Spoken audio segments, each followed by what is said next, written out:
Hey, Raptor Freaks, Alexiot here. Very early, 15 minutes early to be exact, getting this spot early because we have a tough, tall order ahead of us today. Today's not going to be an easy game, even though this is the first game of a back to back against the Chicago Bulls. Here in Toronto, we have the home advantage. And then tomorrow we travel to Chicago and play them once again, 2 nights in a row. Here in Toronto first, and then Chicago tomorrow. And I'm going to tell you, tonight they stack the odds against us, and they are wanting us to lose the game tonight. From what I just seen with the referees, we got assigned for the game tonight. This is really bad, really, really, really bad. Just some general results from yesterday. We had the first 9:05 game of the season against Capital City Go-Go down in DC, and the Raptors came back and won the game. They were getting their ass kicked in the first half, really bad. Really, really bad. It looked horrible. They looked absolutely horrible. I was like worried about Eric Curry's coaching skills. I was wondering, is this dude actually going to be a good coach? Because they looked horrible in the first half. In the second half, they woke up and they came back and they totally did it like the Raptors on the main roster do at 9:05 yesterday. Came back and won the game in a very small margin, barely. And it really was Jeff Doughton Jr., y'all. Jeff Doughton Jr. was the most overpowering Raptors 9:05 yesterday, 28 points. Reggie Perry, very solid in that effort also. And Ron Harper Jr. showing some things in that game with 18 points, doing a lot of scoring in the middle of the game. And he was impressive at times. He was doing some really cool stuff. Ron Harper Jr. Gabe Brown also played very well in that game also. So you had Reggie Perry, Jeff Doughton Jr., Ron Harper Jr., and Gabe Brown tearing it up. Saban Lee also for the 9:05 yesterday. Justin Champagnie was hurt, so he did not play, and neither did David Johnson. So there you go. Now, this means that these guys are all going to be in Capital City also today to play the Go-Go once again at 3 o'clock. So we have a doubleheader today, guys. You can actually watch two Raptor games right in a row starting at 3 p.m. today. Capital City Go-Go 9:05, second game of the season for them. Playing a game today, and then 6 o'clock p.m. Eastern Standard Time, Chicago Bulls, Toronto Raptors here in Toronto at the Scotiabank Arena. So lots of Raptors to enjoy today, and then boom, straight off to Chicago and playing the Bulls again tomorrow night. Good morning, logical Raptors fanatic. Wow, wow, wow, wow, wow, wow. And Isaac Campbell saying great 9:05 game. It was fun. It was cool to see. They are real little haphazard. They don't look as good as they were last year in the first game, but they did win the game. They came back and won it. Jeff Doughton was overpowering in the last couple minutes of the game to make sure the Raptors 9:05 won that game. So good job, Jeff Doughton Jr. Yes, sir. Yeah, I love seeing that. All right, so let's look at the stuff for tonight. The injuries are pretty much the same of what we thought for the Raptors. There's no word on Pascal officially about his groin. He did get imaging last night, but they haven't divulged anything to the press yet. So we don't know the results of it. There is a range of where this could fall. This may not be as bad as we think. This may be bad and worse than we think. And this may be right about where it should be. And where right about should be is probably, I would guess he's going to probably miss 4 or 5 games at least. Now, he could miss just a couple of games. That's the best possible scenario. He's probably not going to play today for sure. He's doubtful for today, but it could be that he's ready. I don't know, within a week from now. I don't know how bad it is. They're going to come out with the imaging results and tell us, and then they can kind of forecast and tell us. Now, the worst case scenario is he's out for like a month and he misses about 11 or 12 games. This is what happened last time this happened with him. He had a groin strain and he missed about a month or so, and he missed about 11 games, and then he was back. So that could be possible that we're not going to see him for the rest of November, and that would really suck. But as we said yesterday, this is a possibility for opportunity for other Raptors in case he is absent for too long. Now, we really need Fred back if Pascal's going to be gone. We need that leadership. We need that steady veteran kind of guide out there. And yeah, Fred, get back today, please. You are still listed on our injury report, questionable for today because of your back. And Khem is listed as questionable also because of his knee. So, and Siakam is doubtful. That's our injury report for the Raptors. On the other side of the ball, the Bulls are looking pretty banged up also. Derek Johnson Jr. is day to day. Zach LaVine is day to day. He has been playing recently, but there is a possibility he may not play tonight. Kobe White is out. His quadricep is bugging him, and remains out against Toronto today. Now, Lonzo, we know, is out, but Billy Donovan has said he's very optimistic about Lonzo Ball's recovery, but there is no timetable for his return still. And thankfully, Andre Drummond is still out also. It's his shoulder. There's no timetable for him to return. That's somebody that we should be glad that they don't have, because when Drummond's been playing for them this season, they look way better with him as a center off the bench, and he produces very well for them in certain ways off the bench right now. In fact, he's actually fit in really well with the Bulls. A couple of their acquisitions this offseason have been fitting in very well. In fact, our buddy that we don't really like too much is on that team, and he will be playing tonight. In fact, get ready, Boo Birds, because Goran Dragic is one of the main weapons off the Chicago Bulls bench this year so far. He has been averaging in the teens for points. He will get like 19 points one game. He'll get like 9 points the next game. He'll get like 15 points the next game. So he is contributing, and he is playing major minutes off the bench, Goran Dragic. So be ready to boo him tonight, Raptor fans, because he is going to be playing tonight. And I'll bet you money he will play a good amount of time, too. So we will see Dragic tonight, even though we didn't see him in the preseason when we played the Bulls. So expect him tonight. Good morning, MK. Let's get this win. I really hope so. The odds are a little bit stacked against us, even though we're at home. There's a couple of things that are against us. We've been on a road trip, and we're coming back for that first home game after a road trip. That's annoying and tough. Having two of our most important players out possibly will be really annoying and tough. And then listen, this is the Bulls team that is weird. They should be really good, if you ask me. Their makeup and the roster and the way they look on paper, they should be so good. But for some reason, there's something wrong with them. Like last year, they should have finished better. They should have done better. They were a disappointment. This year, they're kind of still the same. They're still kind of a disappointment. Like they're 5-5 right now. I looked at their games. I looked at who they played. I looked at how they won and when they lost. And they really do they either have it or they don't. And sometimes they have it and they still lose. It's really weird. Billy Donovan has this team shooting really well. There's one thing that they do well is they shoot well. They shoot a high percentage. They shoot pretty good from threes. They make all their free throws. So they're a good shooting team. But for some reason, there's some intangible, there's something missing about the Bulls to make them like an upper echelon Eastern team, that they really are a middling team right in the middle of the pack. Like they're what they think we are. Like the U.S. media thinks we're a middling team in the middle of the pack. We're not. We're a high top Eastern team. But Chicago, to me, is a middle of the pack team. I don't know if it has to do with DeMar. I love DeMar. DeMar is one of the greatest Raptors of all time. But we know his limitations as far as his time with the Raptors and the different things we saw over the decade or almost of having him on our team.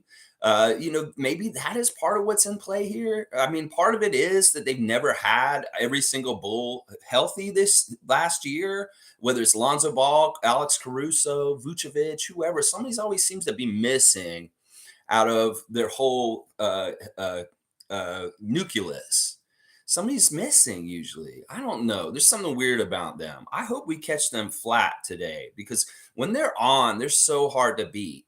And DeMar got 46 on Friday night against the Celtics. They still lost. So that's the weird thing. I'm telling y'all, they're a weird enigma, the Chicago Bulls right now. I feel like they should be so much better than they are in how they perform. And I don't totally understand why they're not better. There's something weird about them. Now, if DeMar is killing it, if he is absolutely the best player on the court tonight, it's going to be tough for us to win because when he is the man in the game, they really do win those games usually.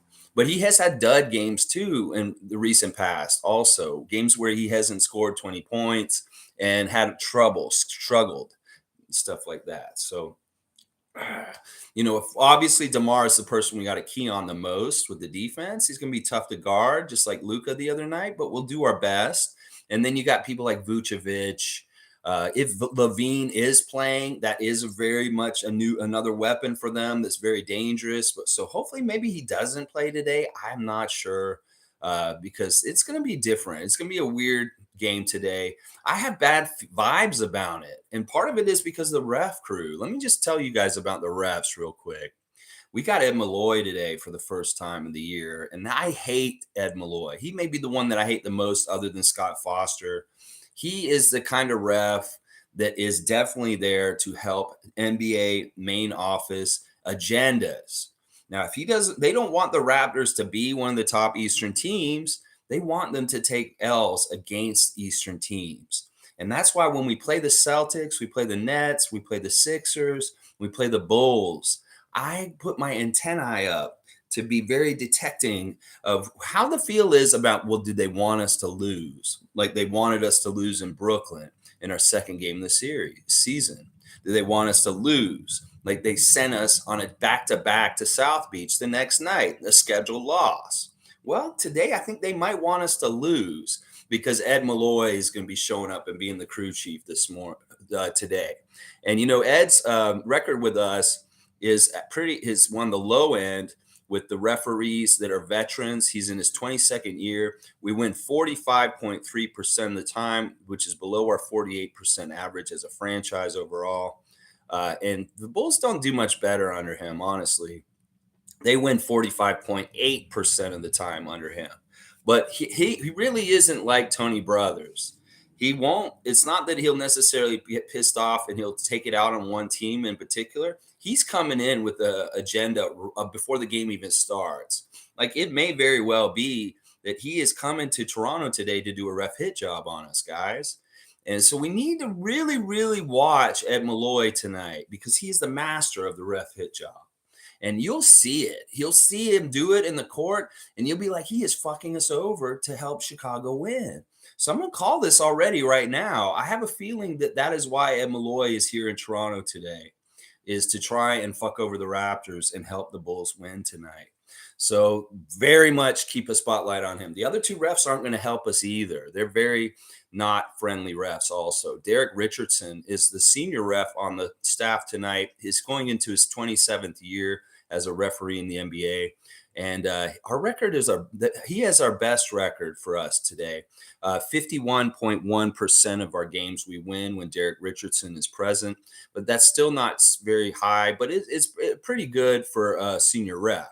The Bulls have a worse record under him, 48.2%. So that, Derek Richardson may actually be our best ally as a referee tonight, but we could see he may go in line with Ed Malloy and his agenda. So that's the problem. And then the last ref is Brandon Schwab, who we saw in the preseason. He's a very young ref, hasn't been around for very long. And we've only won 1 out of 4 games when he referees.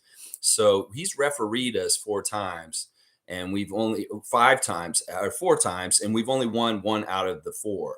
So we have a 25% winning record under him. And meanwhile, he's only refereed the Bulls a couple times, and they're 100%.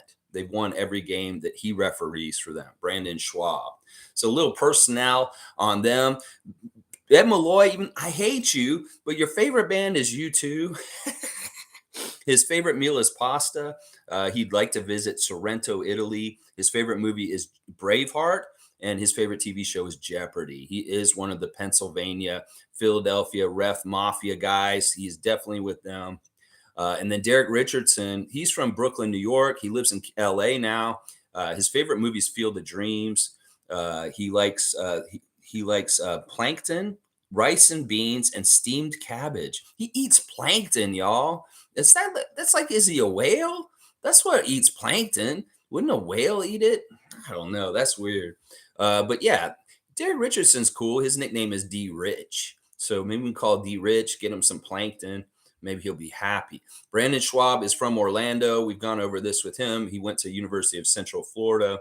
His favorite TV show is Community. His favorite movie is The Matrix. He likes curry and mango with sticky rice. He would like to visit Machu Picchu.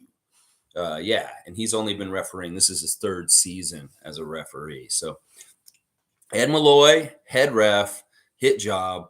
Derek Richardson, older ref, maybe the more friendly ref of the three, and then a youngster that has not been nice to us at all, Brandon Schwab. There you go. There's your ref check.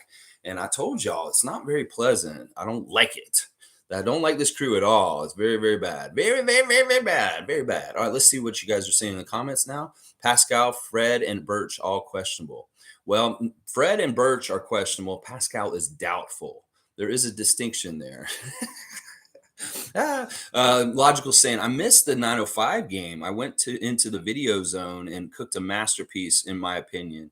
Fred VanVleet and Lowry record record straightening, and Fred VanVleet true value to Raptors fully explained. Okay. All right. Well, go check out Logical Raptors Fanatic. G saying Doughton was amazing in the 905 win. Yeah, he was, wasn't he? He really is a good player. And you forget how many years he's been in the league already. I think they say he's like a third-year player. So he's in his third year. Mason Culligan saying, morning, y'all. This is my other account on YouTube. Good morning, Lex. Good morning, Mason. Good to see you as usual. And good morning to Cool Cat. Good morning, Raptor Free Crew. Guardian Transit saying, as good as Scottie has been, we need his ability to put up points. Last game, he did not do anything until the fourth quarter. Third quarter letdown definitely hurt this team. Yeah. More on the loss to Dallas on Friday night. Scottie didn't start playing really until the fourth, as far as offensively, and the third quarter was horrible. That not being able to score after halftime really destroyed that game and our ability to win it. Was that little bit of time, the 5 minutes after halftime in the third quarter was really bad for the Raptors. G saying the Raptors start schedule is one, if not the toughest in the league. Now add injuries to top players. Once we weather this part, I believe winning streaks are coming up. I agree with this. We really had the toughest part to start our season. I look at the Bulls schedule so far this season, being a 5-5. They're a 500 team, but they've had an easier schedule. They've had a lot of cream puffs on their schedule compared to us out of those 10 games. So, yeah, this is now bad luck that we're getting some injuries when we maybe have an easier part of the schedule. This week's a little bit hectic because we're playing tonight. We're playing on tomorrow. We're playing Wednesday, and then we're playing a back-to-back also Friday and Saturday, and it's on the road. So it's going to be a hectic week for the Raptors. 5 games in 7 nights starting today. So lots of games this week, guys. Get ready. Strap in. And then, but after that, there's less games throughout the rest of November. They're kind of more spread out. There's a little bit more time in between games. So maybe this week will be a little crazy. But then after this, maybe things will calm down and the guys can, get some good rest in different places. Mike's saying, salute real ones, and the Bulls are missing two-way players. Laughing my ass off. I talked on that too. The team building stats. Okay, yeah, all right. Well, if people want to go see your content, they'll go see it, Mike. I can push it, but I don't want to just keep talking about it. Black and white zebra whale. Yeah. Do you know many people that eat plankton? Like, I thought he was just I know they're little things in the ocean, and then like he's a bad guy on SpongeBob SquarePants. But plankton, how often do you hear someone say, I'm going to the restaurant to get me a dish of plankton? Who's eating plankton?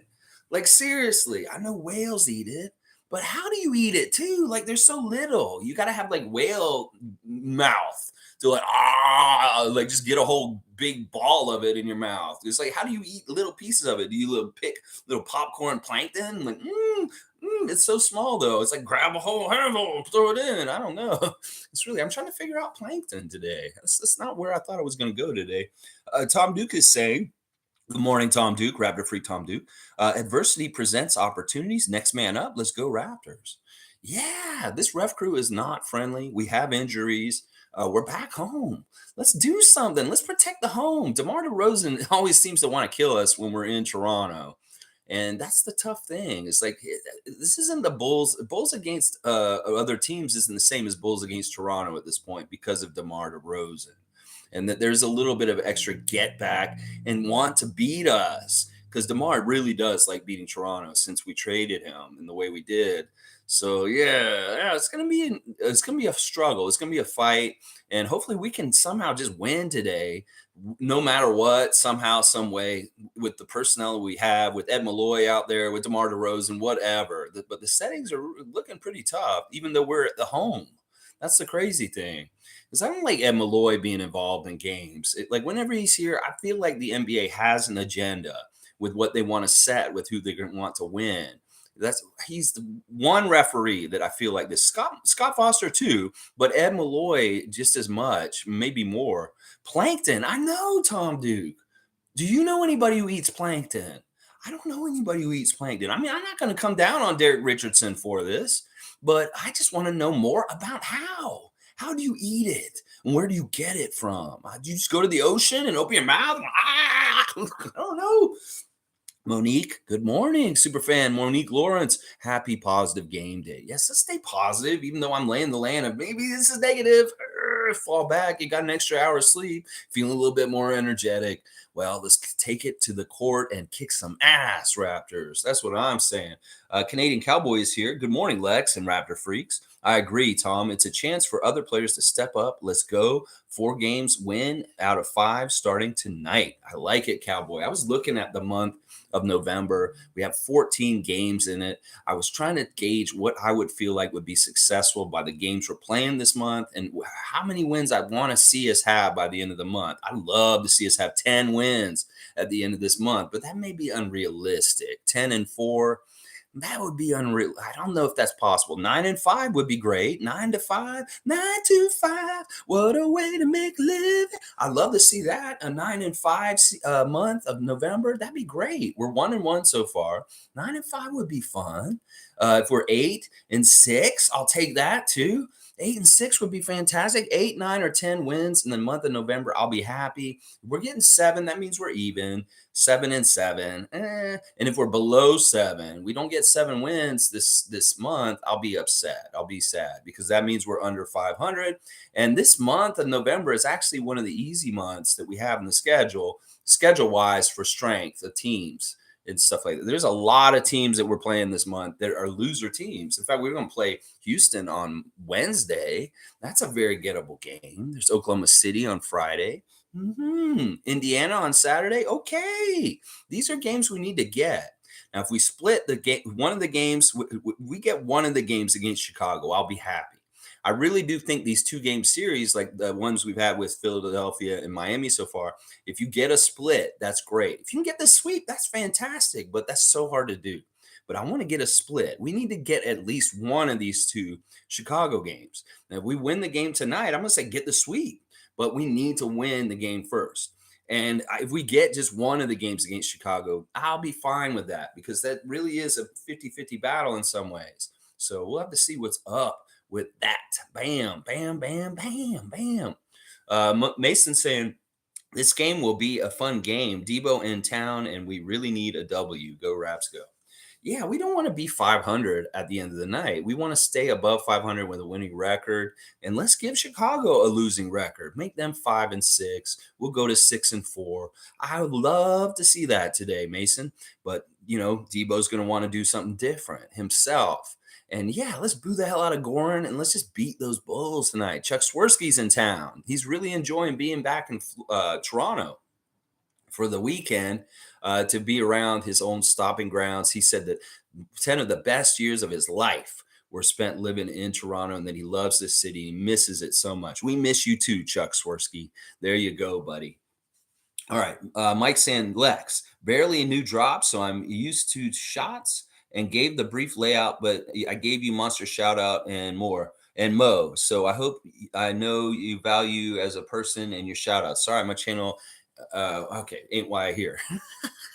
It's all good, Mike. Listen, I just don't want you to over promote here. It's like within reason. I'll give you your plugs and do your shout outs and stuff. But But when it's getting to be like 4 or 5 comments about your channel, that is really kind of like you coming in here. People don't let people do that in a lot of places where they're over promoting on their channel. Like if you're on Twitch, they don't want you to come in and get your Twitch stream advertised on somebody else's Twitch stream the whole time and stuff. I don't mind because you're kind of different than me, a lot different than me. If we did something similar, I'd probably be pissed at you. All right, let's keep going. G saying Boucher has been consistent. I believe he will have a great game. I hope so. I hope so. Like, let's think about this. If Pascal and Fred are out, who's going to start tonight? Who's going to start for us? Obviously, Scottie, OG, Gary, and Koloko, but there's another guy that we have to add to the starting lineup if both Fred and Pascal are not available. Who would you like to see start in the place of those guys if we do need another person? Is it just easy, Precious? We just put Precious in the starting lineup with those guys, or do we get a point guard since we don't have Pascal and Fred, and Scottie would be just really very much the only point guard? Do we bring in Malachi? Maybe that's what, or Delano. Do we start Delano in the case of having both those guys missing? I'd like Fred to just show up and just be the point guard. That's the best option. But yeah, I don't think Chris would start just because Chris is very, very much a bench player at this point. Tom's saying we are going to go streaking soon, even without our 2 established leaders. I think so too. I think we have that possibility. These are some games that are coming up. Like I said, they're very easy. The Chicago games are not easy. These 2 games in the next 2 days. But after that, we get some breathing room with Houston, Oklahoma City, Indiana. These are teams that are kind of near the bottom so far this season. Guardian Transit saying new reports that plankton eat plastics. Not quite sure it would be a healthy food. That's good. I want these plankton out there eating the plastics, more plankton, because there's a lot of plastic in the ocean. And these plankton may be heroes of our earth. So stop eating them, Derek Richardson. We need them out in the ocean fighting the battle of microplastics in the water. So go out to the ocean right now. Go to Lake Ontario this morning, Derek Richardson, and put 2 fingers up your throat and throw that plankton back into the lake. Jeez. Nobody eat plankton no more. They need to be out there doing their job. Oh, yeah. Thank you for that information, Guardian Transit. Tom Dookie is smiling, and he has a lick. He's licking his. You want the plankton, Tom? I don't know. It's crazy. Monique saying, let's go, Fred. Let's go, Fred. Let's go to the game and suit up and play. Please. I'm a fun guy saying, I'll be happy if we can split with the Bulls without Siakam. Yeah, that's a realistic goal. Seriously. It's so hard to beat this same team 2 games in a row. This is why the playoffs are the way the playoffs are. Well, I want to get at least one. We cannot get swept by them. That's the outcome we do not want. If we can get both of them, that's fantastic. But if we get one, I'll be happy too. If we lose the one here, we better get the one in Chicago, is what I'm saying. Cowboys saying Precious. That's who he'd like to start. If we're missing Pascal and Fred tonight, Precious with Koloko, Gary Trent, OG, and Scottie. That's a big lineup. There may not be enough ball handling. With that lineup, that would mean OG would have to be the secondary ball handler after Scottie. And that's okay. He does all right. Maybe Precious is the secondary ball handler in that lineup a little bit too. Maybe Gary a little bit too. I don't know. It's an interesting question, but Precious isn't bad. I think you would like Otto Porter to start. Hey, Cool Cat thinks Otto Porter Jr. inserted into the starting lineup could be interesting. Could be a fun experiment to see what kind of production he gets with starter minutes playing with the starting lineup. Maybe Scottie's finding him for 3-pointers early, and boom, all of a sudden Otto gets like a 20-point game somehow, some way. That's an interesting idea, Cool Cat. I'm not against this. Giving Otto a start and seeing what things will happen. Mason Culligan saying Chuck's voice, onions, baby, onions. Get out the salami and cheese, Mom. Get out the salami and cheese, baby. Yes, Chuck Swirsky. Him and Jack were like such the combo. Jack Armstrong, Chuck Swirsky, boom. Now, Matt Devlin, Chuck Armstrong is real cool too.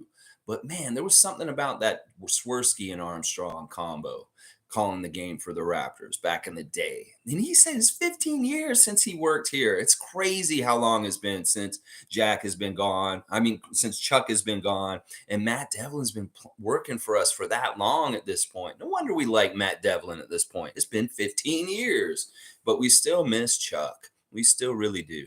Tom Duke saying Otto or Thad could manage starting. You're thinking about Thad Young starting. This would be good. Maybe this will shut up Josh Lewenberg about Thad Young's minutes and him playing enough and stuff like that. If we started him today, there's some good candidates here.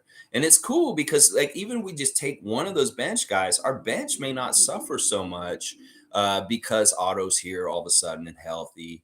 And it looks like we have a lot of good bench players that we can select from to come and start in the place of possibly Fred and Pascal. Logical saying, no doubt, completely see your point. I have came off wrong. Try to set this record straight. Should start with Twitch BWAC. I've been here there before.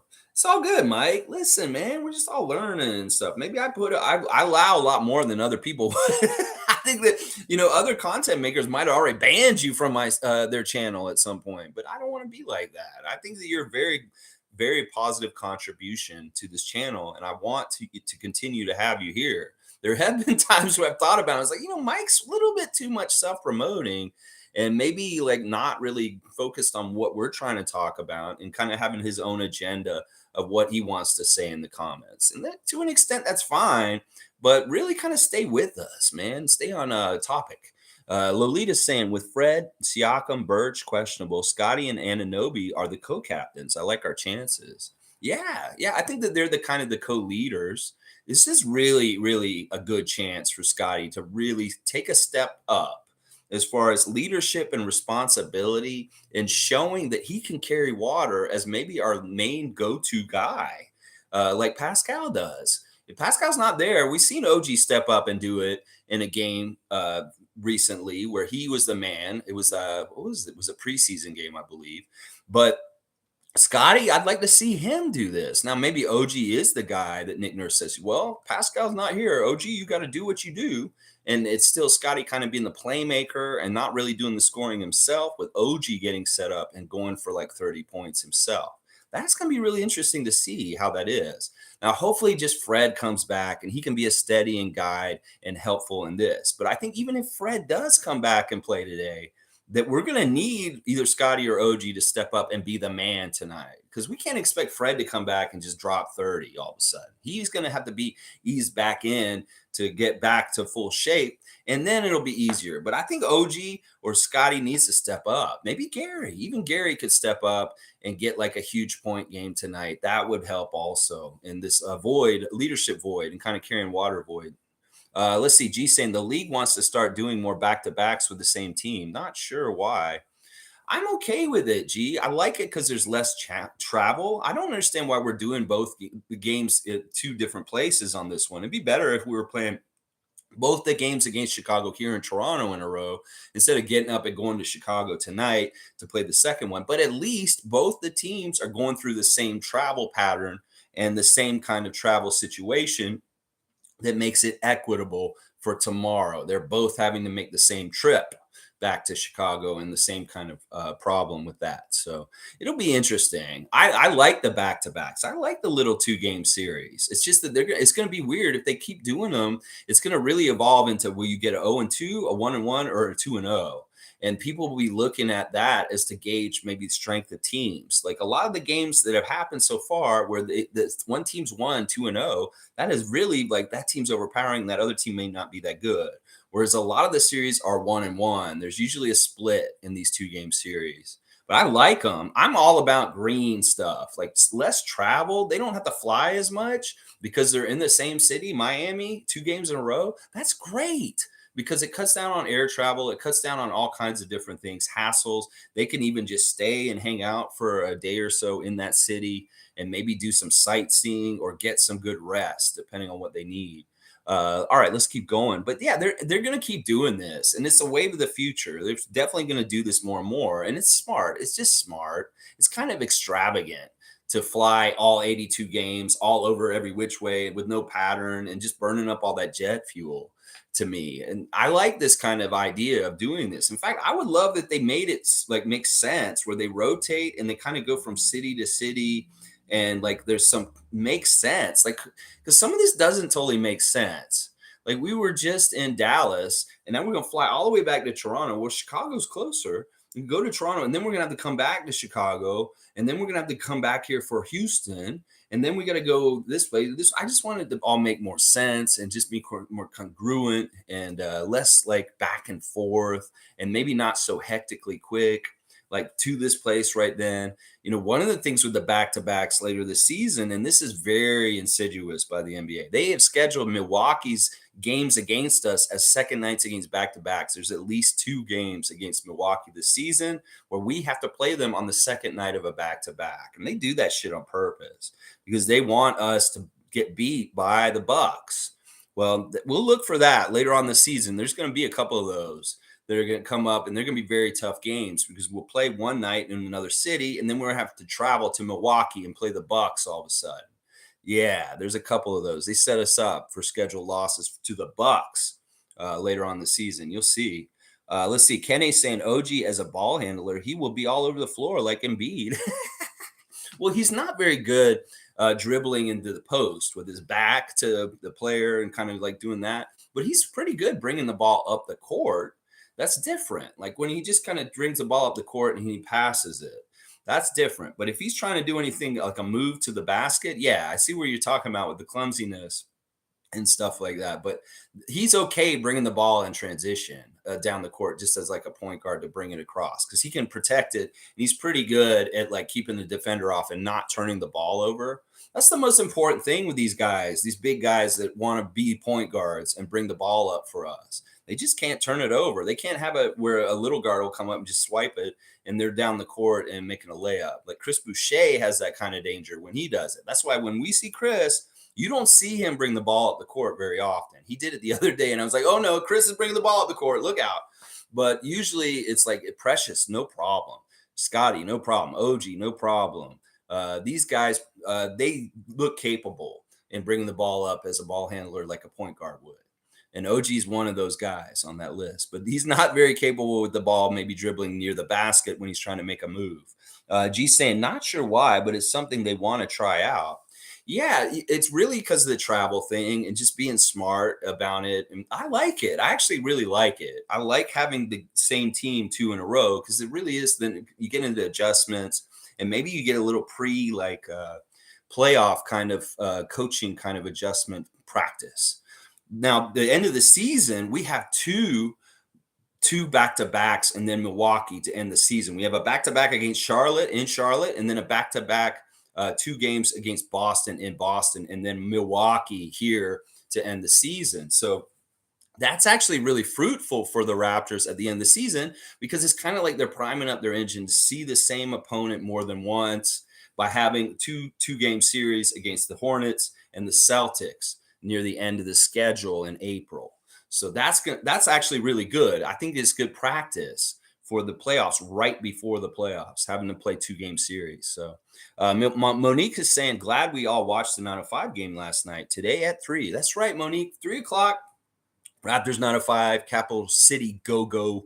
And then 6 o'clock, Toronto Raptors, Chicago Bulls, baby. Yeah, doubleheader day. Let's go. Tom Duke saying, would be a great time to see Scottie be that guy.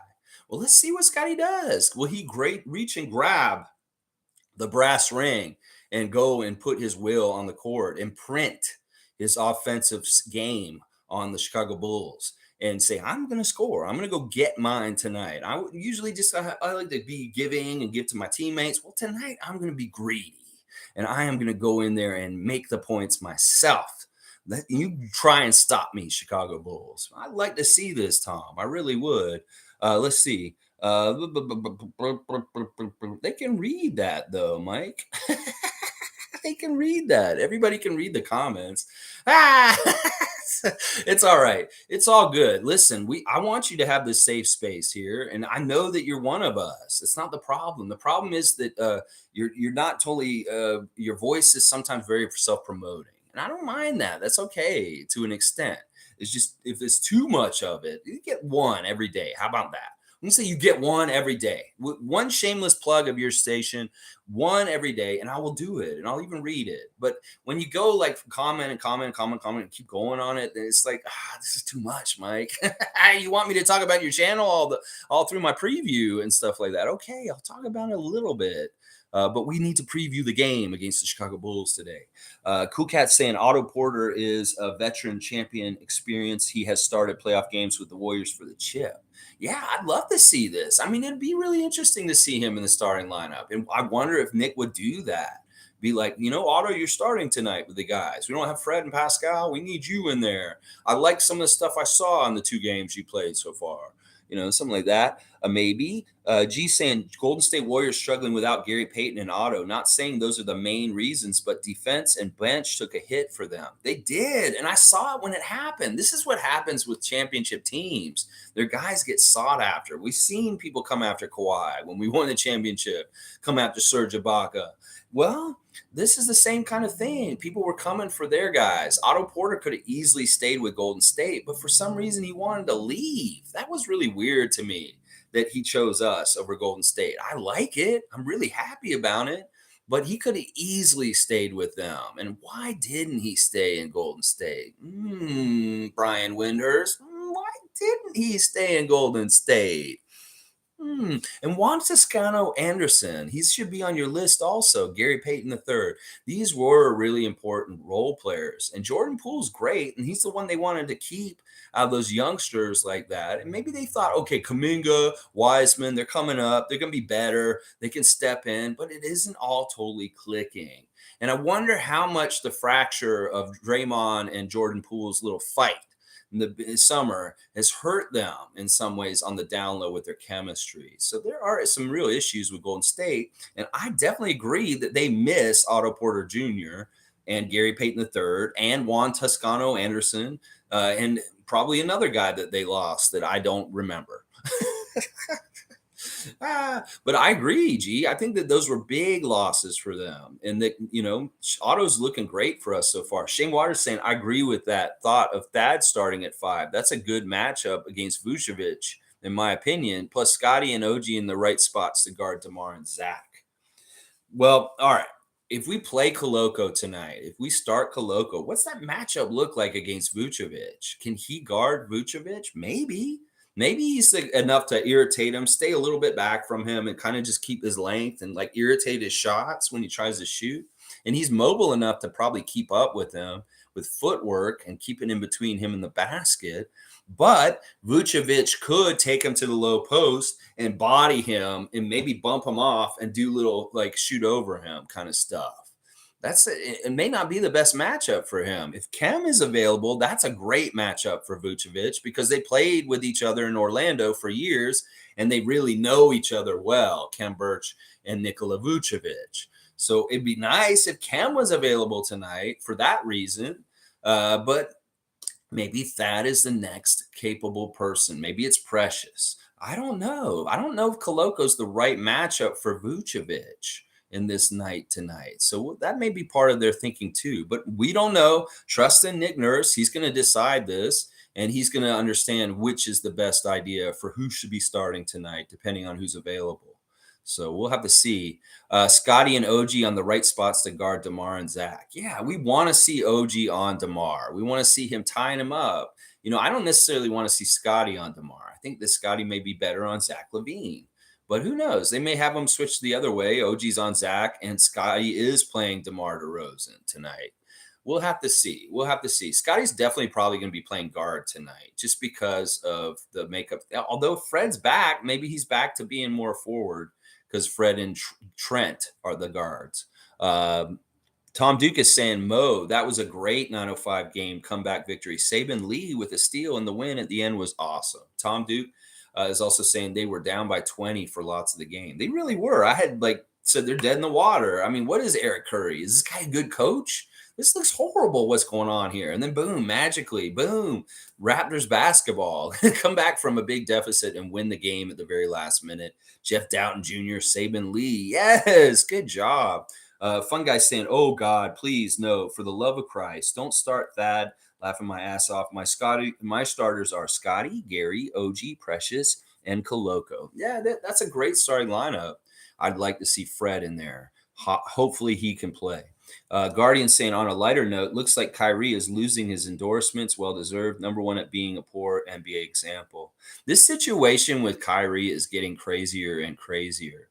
Like they're not going to put out his new shoe with Nike. And he is like, he's really backtracking and he's trying to make this right. Well, they have 5 objectives he has to complete before he can rejoin the team. This may really hurt the Nets. Like they may not have Kyrie back again. I don't know if he'll fulfill the 5 things they want him to do. They're very much there. Things like he needs to go give $500,000 to a charity against like hate. And he's got to go talk to Jewish leaders in the Anti-Defamation League. He's got to go talk to Joe Tsai, and he's got to sit down with him and let him know that he is listening and that he can hear what he's saying, that he will listen to him as the owner of the team, and that he will try and work with him. He's got to get his confidence back and saying, I will work with you and listen to you and not have these problems. He's got to go take education classes on this. He's got like 5 things he's got to do before they'll even let him play for the Brooklyn Nets again. So he may not be back for a little while. Now, they won last night in a wild game with YUTA Watanabe being one of the superstars for the Nets. And Kevin Durant loves YUTA. You can tell he absolutely loves this guy because he's like the opposite of everything wrong with their team. He is a pure joy and passion for the game and just the spirit and love of it. And Kevin needs more of that around him. So them getting Watanabe on that team has been just like so essential for just good vibes and good things for the Nets in such a dark, ugly period. Yeah. So Kevin, like, listen, he's rubbing off on him, Yuta, and he loves it. He loves. I think that he's one of his favorite teammates all time in his whole entire career is Yuta Watanabe, because in some ways he is given Kevin a reason to love and appreciate the game again. Now you notice all the Emma Udoka talk to him going to Brooklyn Nets to coach has all died. They realized they're like, okay, yeah, let's get him. Maybe I really think it was ESPN just ramping up the toxicity for the Brooklyn Nets. And it's like, yeah, they got Kyrie's issue, and now they fired Steve Nash, and well, let's just put out some more articles that they're going to hire Udoka, and that'll really make them look crazy, ridiculously toxic. Well, that isn't realistic. I don't think they are going after Udoka, and even if they did, they would be so like painted with a bad light about it. People would be like, "You guys are so fucked." And I think they heard all that noise and they're like, "Yeah, we can't get Udoka as much as we wish we could, and we would if we could, but we have too much of a dumpster fire to bring him in and add more flames to this dumpster fire." So that's all dead. I think Jacques Vaughn is probably going to be their coach for the rest of the year. Uh, at least the way it seems right now. And he's a good choice. He's head coached and done different things. He was coaching Orlando for a little bit there. He coached some in Utah as an assistant coach. So he is an experienced guy, and he should probably actually be running that team at this point because he's familiar. He's been around, and they don't need the extra headaches of Udoka being there. So that all went away. You have not heard jack shit about Ime Udoka coaching the Brooklyn Nets in like the last 3 days. You just heard it right at the beginning. So very interesting stuff going on with the Nets franchise. It'll be weird to see what happens with Kyrie. Kyrie may end up like not ever playing for the Nets again. And then in some ways, he may never play in the league again. So it is really, he is in a dangerous place like Kanye West right now. And if he wants to do damage control and come back, he's got to do it quick because it's too late. He should have done it last weekend instead of waiting until he got in big trouble and got suspended. And now he's backpedaling on it, man. And it's crazy that the people that support him are coming out and saying and stuff like that. Y'all need to realize that hate is not right in any kind of way. And I understand like he's a little misguided and maybe he really has good intentions. He's not really a hateful person, but sometimes the ignorant can be used as a tool by evil people. And that is what's happening here. That Kyrie, I don't think he's a bad dude. I just think he's stupid. And that they're using him in an information war to kind of promote agenda that's dark. And he doesn't even realize it. So it's tough. It's tough.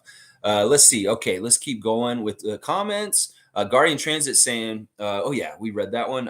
Isaac saying Doughton makes good decisions with the ball. Really happy to see him play. Also, Cool Cat is right. Porter Jr. starting is a good dynamic. That may be a good idea to do because he'll add more offense. And we'll have another shooter out there. I don't know. G likes the idea of Otto starting. Well, let's see. Maybe this is what he'll do. We'll have to see. Maybe Nick will watch our stream this morning and say, "What do the people think? Oh, they want us to start Otto? Maybe we should." Yeah. Monique saying, "I do believe Ron Jr. will indeed get minutes with the big club. Just hope it translates." That is the whole thing. Guys like David Johnson, Justin Champagny, Ron Harper Jr., they are good players in college. They are good players in high school. They're good players all their life. But then they bump their head, and maybe they can't go any further as far as their talent and being able to do certain things on the court. Like Ron has not shown anything on the major NBA level at all so far in any level, like in summer league or in preseason or even in the regular season now. But he did show something finally last night in the first 905 game, very productive. It may be that these dudes are real good on the G League, but they may not translate. Ron's weird because he's a little short for a player, but he's chunky. And he's got a lot of weight to throw around. And I like that. But in some ways, that kind of body type doesn't always translate to the NBA. It's better to be lengthy and kind of skinny, like a lot of our guys on our team, like Boucher and Koloko, than to be short and chunky like Charles Barkley used to. The old NBA kind of caters to a type of body like Ron Harper much more than today's NBA in some ways. I want him to have great, unqualified, fantastic NBA success. Don't get me wrong. But I also have to be realistic about what he's showing and what will translate to the big level. Like Monique is saying here, we don't know. I don't know. We'll have to see. We'll have to see what his journey is. Let's just sit back, get the popcorn, and watch. Cowboy saying, I think Banton's going to have a big game tonight. What if he started instead? He wouldn't be bad because he's an extra ball handler in the starting lineup, and they could stay big. They could stay big. You put Banton and Barnes in the backcourt, or Banton and Trent, and then you have Barnes, Anunoby, and Koloko. That's not a bad lineup in some ways. Mike is saying, not going to lie, crazy story. I found your channel from Greg, and this rando guy commenting saying your content sucks. And crazy that Greg and Raptor Streak have deeper stuff and less subs. So I looked in love. Awesome. Yeah, I don't know what other people are saying about me. I don't care. I just do what I do. I really have a niche audience, and the people that enjoy what I do, well, I thank you and I appreciate you. It's weird. I am a flavor that not everybody likes, but that's fine. I'm perfectly fine with that. You'll find in like middle age, at a certain point, you just don't care. Some people are your people, and some people aren't. But yeah, Greg is awesome. Greg and I have a weird history. We were arguing when we first met because I thought he was too negative and pessimistic about the Raptors. And I was trying to tell him, dude, be more positive about them. Look towards the light and talk about what they could do to succeed instead of what they do to fail. And that was a little bit of the way we started with each other. But we've come around, and now we're great friends. It's really cool to be friends with Greg at this point. Last year around this time, I was like calling him a doubter. I was like, you stop doubting the Raptors. We could be a good playoff team this year and do this and do that. It was because I made content last year where I said I thought the Raptors would be fourth in the East by the end of the season. Well, they ended up fifth. So I was pretty close. But a lot of people were saying eighth and ninth or 10th in the East. And I was more right than they were. But at that time, I was the crazy one because I sounded too positive about fourth. Well, I'm saying first this year. I'm gonna be closest also this year. They're saying eighth. They're saying ninth. They're saying sixth. I'm gonna be closest still. I'm saying first. I'm gonna be the closest one at the end of the year again. Watch. Seymour saying had a dentist appointment yesterday. Missed the live, but cleaned the Hawks and Spurs out of the teeth. Yes, Seymour Pape. The Mavs should have been food too. Morning, Raptor Freaks. Good morning, Sheriff Seymour Pape. Good to see you. I hope the dentist gave you a good checkup and no cavities. I'm sure that everything went fine. And hey, we missed you too yesterday. Fun Guy saying, geez, you're waiting that 3 minutes just to keep commenting on the same topic. All right, Fun Guy. I know it's all good. Nameless is saying Pascal being out is okay because it gives other guys a chance to gel and be comfortable with a bigger role. I love that. Yeah. I really think this is like, if we're going to look at this as a negative thing, this is a bad thing. Well, let's look where the positives are. The positives are this is an opportunity for other guys to step up and be the next man up and be more of what Pascal's role is in his absence. We've seen OG do this, filling of his shoes to an extent. Maybe we can see Scottie do it more tonight. That's really what we're going to need to see, I believe, Nameless. We're going to need to see a combination of those guys, or at least one of them, be super, super big tonight. Shane Waters saying Khem is ideal. I assume he's injured. Yeah, he is injured right now. He's questionable for tonight. It is his knee. And I hate it. I hate it. I hate it. I hate it. Khem, please get healthy. Healthy. G saying Golden State's defense took a big hit. Yeah, I'll bet. Otto Porter's a great defender. We're seeing it on our team. It's awesome. Cool Cat saying Otto Porter's wife is from Canada, Toronto, and with him having a baby, it's easy to see why he came home to Toronto. He already knows Toronto personally. Perfect sense to me. It's to me, it's like when you win a championship, you are the champion, and you should try and defend the championship. This was my whole thinking with Kawhi after we won. It's like, dude, you need to just resign with us because you don't know in the back of your mind if you could get another one here. And he probably could have if he had just stuck around for one more contract, maybe 2 more years, Kawhi. You could have gotten another ring or two. And I feel like that's why when you're the incumbent champion, you want to give it another chance to run it back. And Otto Porter didn't he had the option. He didn't. It's not like we paid him a whole bunch of money. It's like I think he could have got paid more to stay in Golden State, but he decided to do this. And I'm not upset about it. And I understand why his partner is from Canada. They want to have the baby here. There's all kinds of great things about being here in Toronto. Thad Young recruited him. He's a good friend, and now he can play with him. He gets to play with Scottie Barnes. Sure, I can understand why it's attractive. But also the same token, he didn't have to leave Golden State. Why didn't he try and run it back with them? It makes me wonder. There's something, Brian Winderstee, that we not defeat. What is wrong with Golden State? Why Otto Porter left? That kind of thinking. Like, I'm wondering. But I know all the reasons why he came. That's awesome. But also, why wouldn't you try and run it back and get more money? That's what I'm wondering. Monique is saying, excuse me, let me get some water.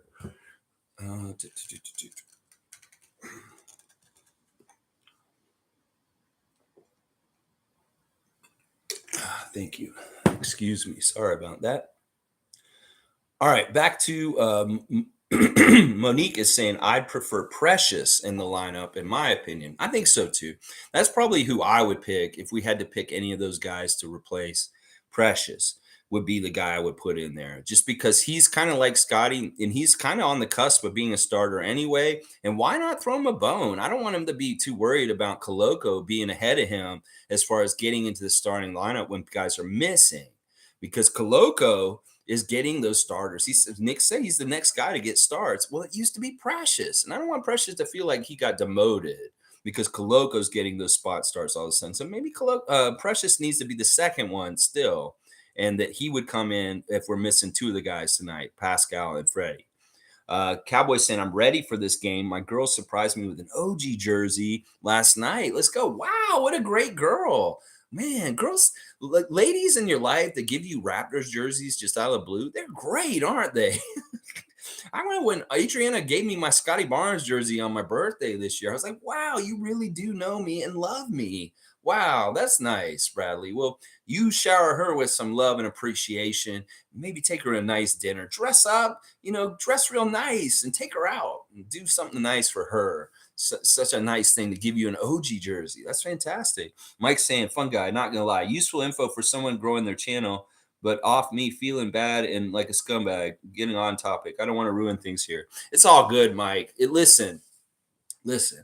I want to help you. I like you, and I like your channel. I really do. I enjoy your stuff. I've watched a lot of your stuff, like in your catalog over the last couple months since I found your channel, and I really do find a lot of worth and really good stuff in your information and things. So we will figure it out. We'll figure it out. You're fine. Don't worry about it. And don't listen. Fun Guy's going to bust your chops anyway. You just bust people's chops. That's what Fun Guy does. I love you, Fun Guy, out there in the Mississauga. Yes. All right, see, Mason Culligan saying the refs are very hard on Koloko on both him drawing fouls and also Koloko gets all the calls on him. It's part of being a rookie, second round pick. Some of his fouls are not fouls, but what can you do? Yeah, that may be a reason why not to start him tonight. Maybe you don't start him because you're playing against a veteran big like Vucevic, who's probably pretty good at drawing fouls on a youngster like him, and that maybe he's ineffective and he's going to be like shown that kind of ineffectiveness because of Vucevic. So maybe you do want somebody more veteran, even Precious could probably handle him a little bit better than Koloko just to start. And I don't know. Koloko's been good in the starting lineup, but he didn't look good in Dallas. And I think that Chicago's more like Dallas than they are like San Antonio or Atlanta. And that may be part of the reason why we may want to not start Koloko tonight and have him as an option off the bench. It's very tough kind of figuring it out. And I don't envy Nick Nurse because he has tough decisions to finesse, as he likes to put it. He has to finesse it. Seymour saying an OG jersey is a heavy, nice pick. Yes, that she likes you, Bradley, getting you the OG jersey. Yeah. Fun guy saying, honestly, I'd rather see Koloko and Precious shit on Vucevic. Yeah, that's a weird image I just got. Khem isn't skilled enough offensively and not versatile enough to guard Vucevic's threes. I totally disagree with that. In fact, I've seen Khem play against Vucevic, and he actually shuts him down. They played together in Orlando for like 3 or 4 years, and they were really kind of battling for that starting position. It wasn't always that Vucevic just started for Orlando. Sometimes they threw Khem in as the starter, and they really were like the two centers down there that battled for years on the Magic. So he knows Vucevic inside out. So Khem is the right dude to guard him. Trust me. You may think that he can't guard his threes or do this kind of stuff. Well, we switch anyway. So it would be like OG or Scottie would be guarding him on the outside, and Khem would be the anchor in the middle of the paint. But at least Khem would do all the low post defense if Vucevic tried to bully us down low with his size. He can stop him there. So, it's kind of, I understand what you're saying. Maybe he's not quick enough to get out to his threes, but our system will cover it up.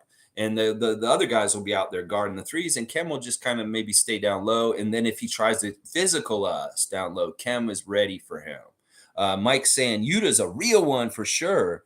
Yeah, he's just like the embodiment of joy. Like him and Scottie really are birds of a feather. They both have such a joy and passion just for the sport of basketball. That basketball is the thing that just brings them so much joy and serenity and happiness and all good feelings. And you just see it exude from their faces and their exuberance on the court and excitement of making a good play or having something good happen in the game. The way that game ended with Brooklyn last night, the joy of him jumping around and Kevin getting that joy in his face, hugging YUTA. You could tell. I'm telling you, him and YUTA have a good friendship. And he's like, you know what? I love you, YUTA. You're like making me old, crusty, grumpy vet who's gone through all kinds of hell because of stupid shit this summer and just like things. You end my career. I feel like I might not get another championship. I'm worried about that. And here's YUTA, this breath of fresh air, this positive energy around him that makes him understand again what the whole reason why he plays in the NBA is, again, that he loves the sport. He has a passion for it, and you're supposed to have joy and love into the game. And boom, who knows? That may make Kevin a better player because he's playing with love again instead of spite. YUTA, you are a teacher, man. You are a teacher, bro. I love it. Yeah. All right. Cool. Maybe a little inside Raps promoting to KD. Wild conspiracy. The letter is to pre-strike to the possibility of KD trying to force the Raps for that vibe. For sure. I mean, it could be that Kevin's taking YUTA aside in the locker room and saying, what was it like playing for the Raptors? Please tell me. Nick Nurse, like, is he really cool coach? Like, what is it like playing with Scottie? Is Scottie fun? Maybe Kevin's asking him a little bit of those questions because the possibility of Kevin Durant coming to Toronto is still very much there. It's just that we won't revisit it until January, guys. We won't even, I don't even want to bring it up or talk about it too much. But depending on how this season goes and how things are going, this may be the kind of move, like a Marc Gasol kind of move, that the Raptors make to kind of consolidate and go for a championship this year. is that all of a sudden we send a couple players to the Nets and we've got Kevin Durant playing with Scottie Barnes in Toronto. All of a sudden, don't be shocked if this ends up happening at this year still, even though we had the Kevin Durant sweepstakes. And some people say, we don't want this to happen. You may be right. Maybe we don't want this to happen. But it is very much possible still. And Kevin probably really does want to play for the Raptors. He really, really does. Other teams may think, oh, he wants to play for the Celtics. Oh, he wants to play for the Heat. That's bullshit. He wants to play for the Raptors. You can tell he wants to play for the Raptors. And YUTA being there next to him right now and having so much fun with him, he's like, is this how it's like to play for the Raptors? Every day, Kevin. This is what it's like every day to play for the Raptors. He's like, I need to play for the Raptors. YUTA, you go, YUTA. Yeah, he played 23 minutes. Wow. Let's go look at YUTA's stats from last night. I haven't even looked at that box score really. YUTA Watanabe last night off the bench, 23 minutes, 3 of 6 from the field, 2 of 4 for 3, 3 rebounds, 3 assists, 2 steals and a block, 8 points, and he's a plus 10. They won over Charlotte by 4 points. Yes, good job, YUTA Watanabe. Yes. Nameless is saying, I need OG to step up and be that guy tonight. Here's his opportunity. Yeah. Maybe you'd be on both ends of the court. Would you rather, all right, Nameless, would you rather have OG shut down DeMar and then Scottie did all the scoring? Or would you rather, DeMar kind of duel and battle with OG and they both kind of get a lot of points, but it's close but we still win? Something like that. I don't know. I kind of in some ways want OG to just clamp DeMar down or Zach LaVine or one of their other guys. And if he's the scorer, that's great too. In some ways, I really want Scottie to step up and be that guy tonight instead of OG and let OG just do his defensive stuff. Interesting. G saying, how did someone write, get investors, produce, and distribute this documentary and they are still allowed to profit off of it? Shouldn't it be removed? I don't know. I mean, all right, let me kind of play devil's advocate here. The movie isn't that bad in some ways. It is horrible because it espouses a lot of old ideas about Jewish people in that kind of way. But there are some things about the movie that are very redeemable. And this is why people are fighting this so much, because there's a lot of Black empowerment in that movie and in that story. And they feel like when you're poo-pooing that story and making that movie go away, that you're against that kind of part of it. Well, it's really just the anti-Semitic hate that's espoused in it. The ideals and the kind of the old outdated ideas that were used in the past to brutalize Jewish people because of. And that's what I'm saying is that's the problem with it. But there is a lot of content in that movie and in that book that is actually really good and like is empowering for Black people. And I think that that's great. And if they could just let that other crap out, or maybe just got rid of all that, maybe the book would be very acceptable and fine. So it's not exactly black and white. There's a lot of gray to this. And I can see Kyrie's side and Kyrie's people's side. And there is something to the whole fact of like, yeah, they're taking down another Black man publicly. There is a lot of truth to that. And it's sad and it sucks. Kanye also, even though they're being knuckleheads, there is still like, there's a lot of joy in bringing down somebody like Tiger Woods or Kobe Bryant that is sick and gross about mainstream media. And, there's a very valid point also that where the fuck is everybody going after Brett Favre, going after him right now with his thing? Nobody's talking about that. Everybody's talking about Kanye and Kyrie. Why aren't we talking more about Brett Favre? I can get behind that argument too. I don't know. And also Shaq has come out as kind of a hypocrite because he's condemned Kyrie for this movie and promoting it. Meanwhile, Shaq showed the movie at his movie theater 3 years ago. It's like he had the movie playing in his own movie theaters like 3 or 4 years ago. So in a way, he's a hypocrite for this. I don't know. I think that it's not too easy to deal with this movie and stuff. There is some good stuff in it that is valid and important. And I can see why it's attractive to some people, but there is some real ugliness that just does not need to be perpetuated also. It's really, could you get a better book editor? Maybe you could read the book, the editor send it to them and they could proofread and say, okay, yeah, this is all real good, but what is this anti-Semitic stuff you put in the middle here? Why can't we just edit this out? Why didn't you do that? Maybe they need make a new version of it. Maybe they need to revise it and keep all the valid good parts that are fine, and just cut that bullshit out that is in there. Is it so integral to the story that it has to be in there? Then maybe the whole thing is horrible then. I don't know. But it's weird. It's weird. It's getting a light shined on it, both good and bad. Whereas people are aware of it and they say, okay, I won't have anything to do with it. But also idiots will be like, oh, I want to find out more about it because more people are hearing about it. And then that's bad too, because any publicity is good publicity in some ways because people know about it all of a sudden.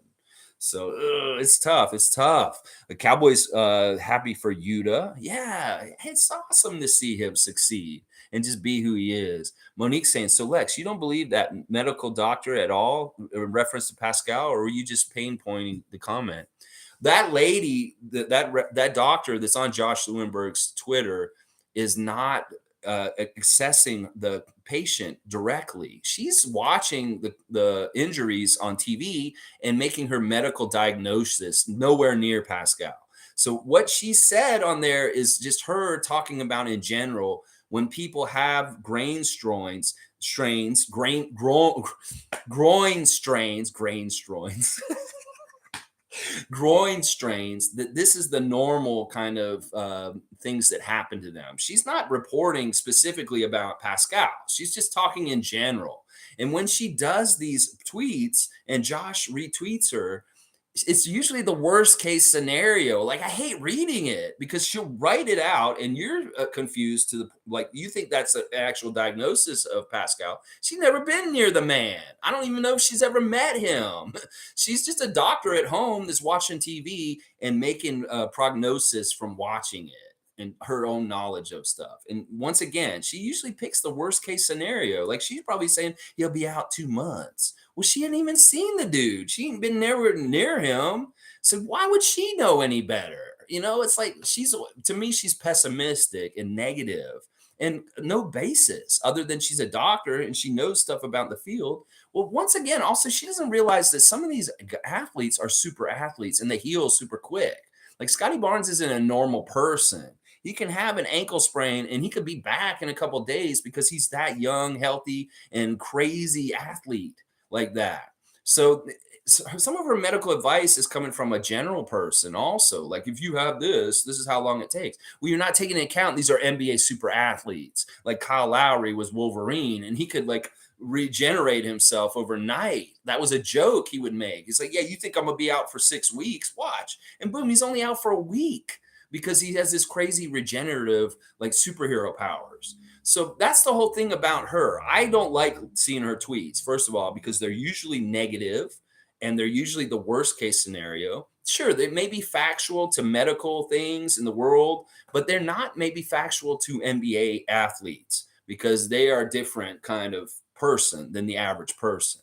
So that's really what it is, Monique. When you see that lady in her tweets, know that she has not been anywhere near the players. Know that she doesn't know any of the players. She's just a doctor at home, just tweeting what she's just like, this is what she feels like she wants to do. Just like I do the ref check, she does the injury check, but from her house. We're just as close to the team, both of us.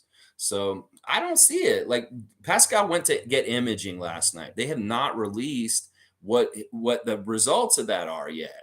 So hopefully they'll do that sometime in the near future. It could be on Twitter right now, for all I know. And they'll say how it was diagnosed, whether it's positive or negative, and really what their prognosis is for how long he may be out. But once again, that Twitter account, she is not a team doctor. She's not around the team. She's just writing from far away in what her observations are. And that's the whole thing right there, Monique. I hope that explains kind of why what I said about what she said. Is she's just a doctor that Josh likes to retweet that gives you factual information about medical injuries and the worst case scenario. She's always putting it out there. So I don't have no time for that noise. We're positive here. She wants to put out negative vibes and saying this is how long he's going to be out and all this stuff. Well, you ain't near Pascal. How the fuck do you know, lady? You ain't. She doesn't know. I'm a fun guy. Kyrie just always smokes a bunch of weed, feels smart and enlightened, and starts sharing a bunch of shit, laughing my ass off. I used to do that a lot, so I can relate. It's one thing to be educated and share stuff, but when you're like got stupid people, like conspiracy stuff that you're putting out there and misinformation, it's really bad. Like the stuff that's happening on Twitter this week is horrible. The fact that Elon Musk came in there and fired all the people that fight misinformation on Twitter a couple of days before a national election in the United States is really kind of weird timing. And also, kind of, I think he's going to try and do some stuff to mess up this election on Twitter because he's saying all this crazy stuff about blue checks and charging people $8 a month. Well, nobody's going to pay you $8 a month for a blue check. The people that will are shysters like Donald Trump that will want to have some sort of verified. Nobody's going to give a shit about blue checks when you do this, Elon, because nobody's going to believe these people are good people because they paid for their check. You know, you're going to have people that are going to go out and buy a blue check and have Dan Rather's name on Twitter, and they'll start tweeting like they're Dan Rather. You're just going to put more confusion, more misinformation out there like Kyrie would. And that's what's really a worry with Twitter right now is that they fired all the people that fought racism and misinformation, and now it's rampant, and you don't know who to trust or believe on that site anymore. And a lot of people are leaving it. And the timing of all this right before the midterm election is real fishy to me.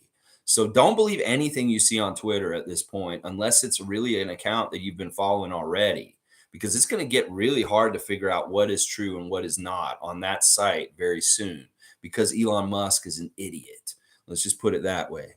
Yeah, yeah. DJ saying, you know, I love your show and your people are the best of the best. I'm boycotting.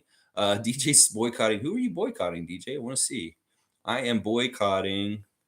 Oh, wow. You guys have wrote a lot today. I'm going to catch up with you guys for sure.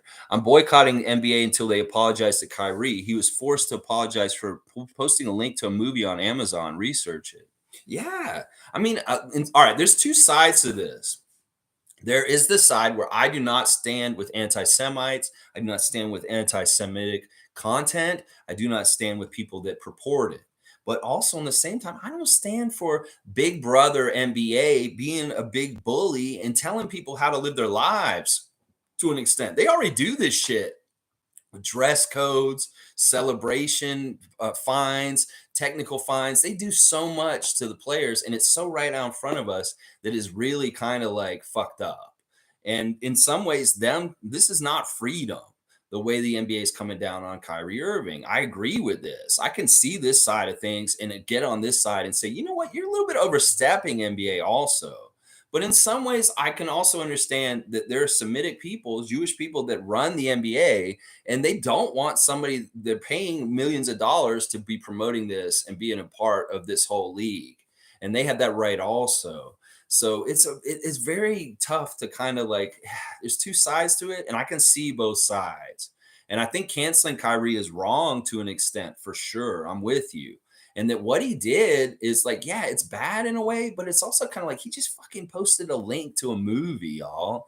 And where does freedom cross the line to like being totalitarianism and authoritism? Like the NBA, when the fuck are you going to be like your big brother and you're just in control of everything and everybody in your organization like this? I mean, I don't like that part of it, because it's kind of like you would do us wrong, well, we send you away kind of thing. It's tough. It's a tough balance. But I think that Kyrie did need to just denounce this as soon as he could.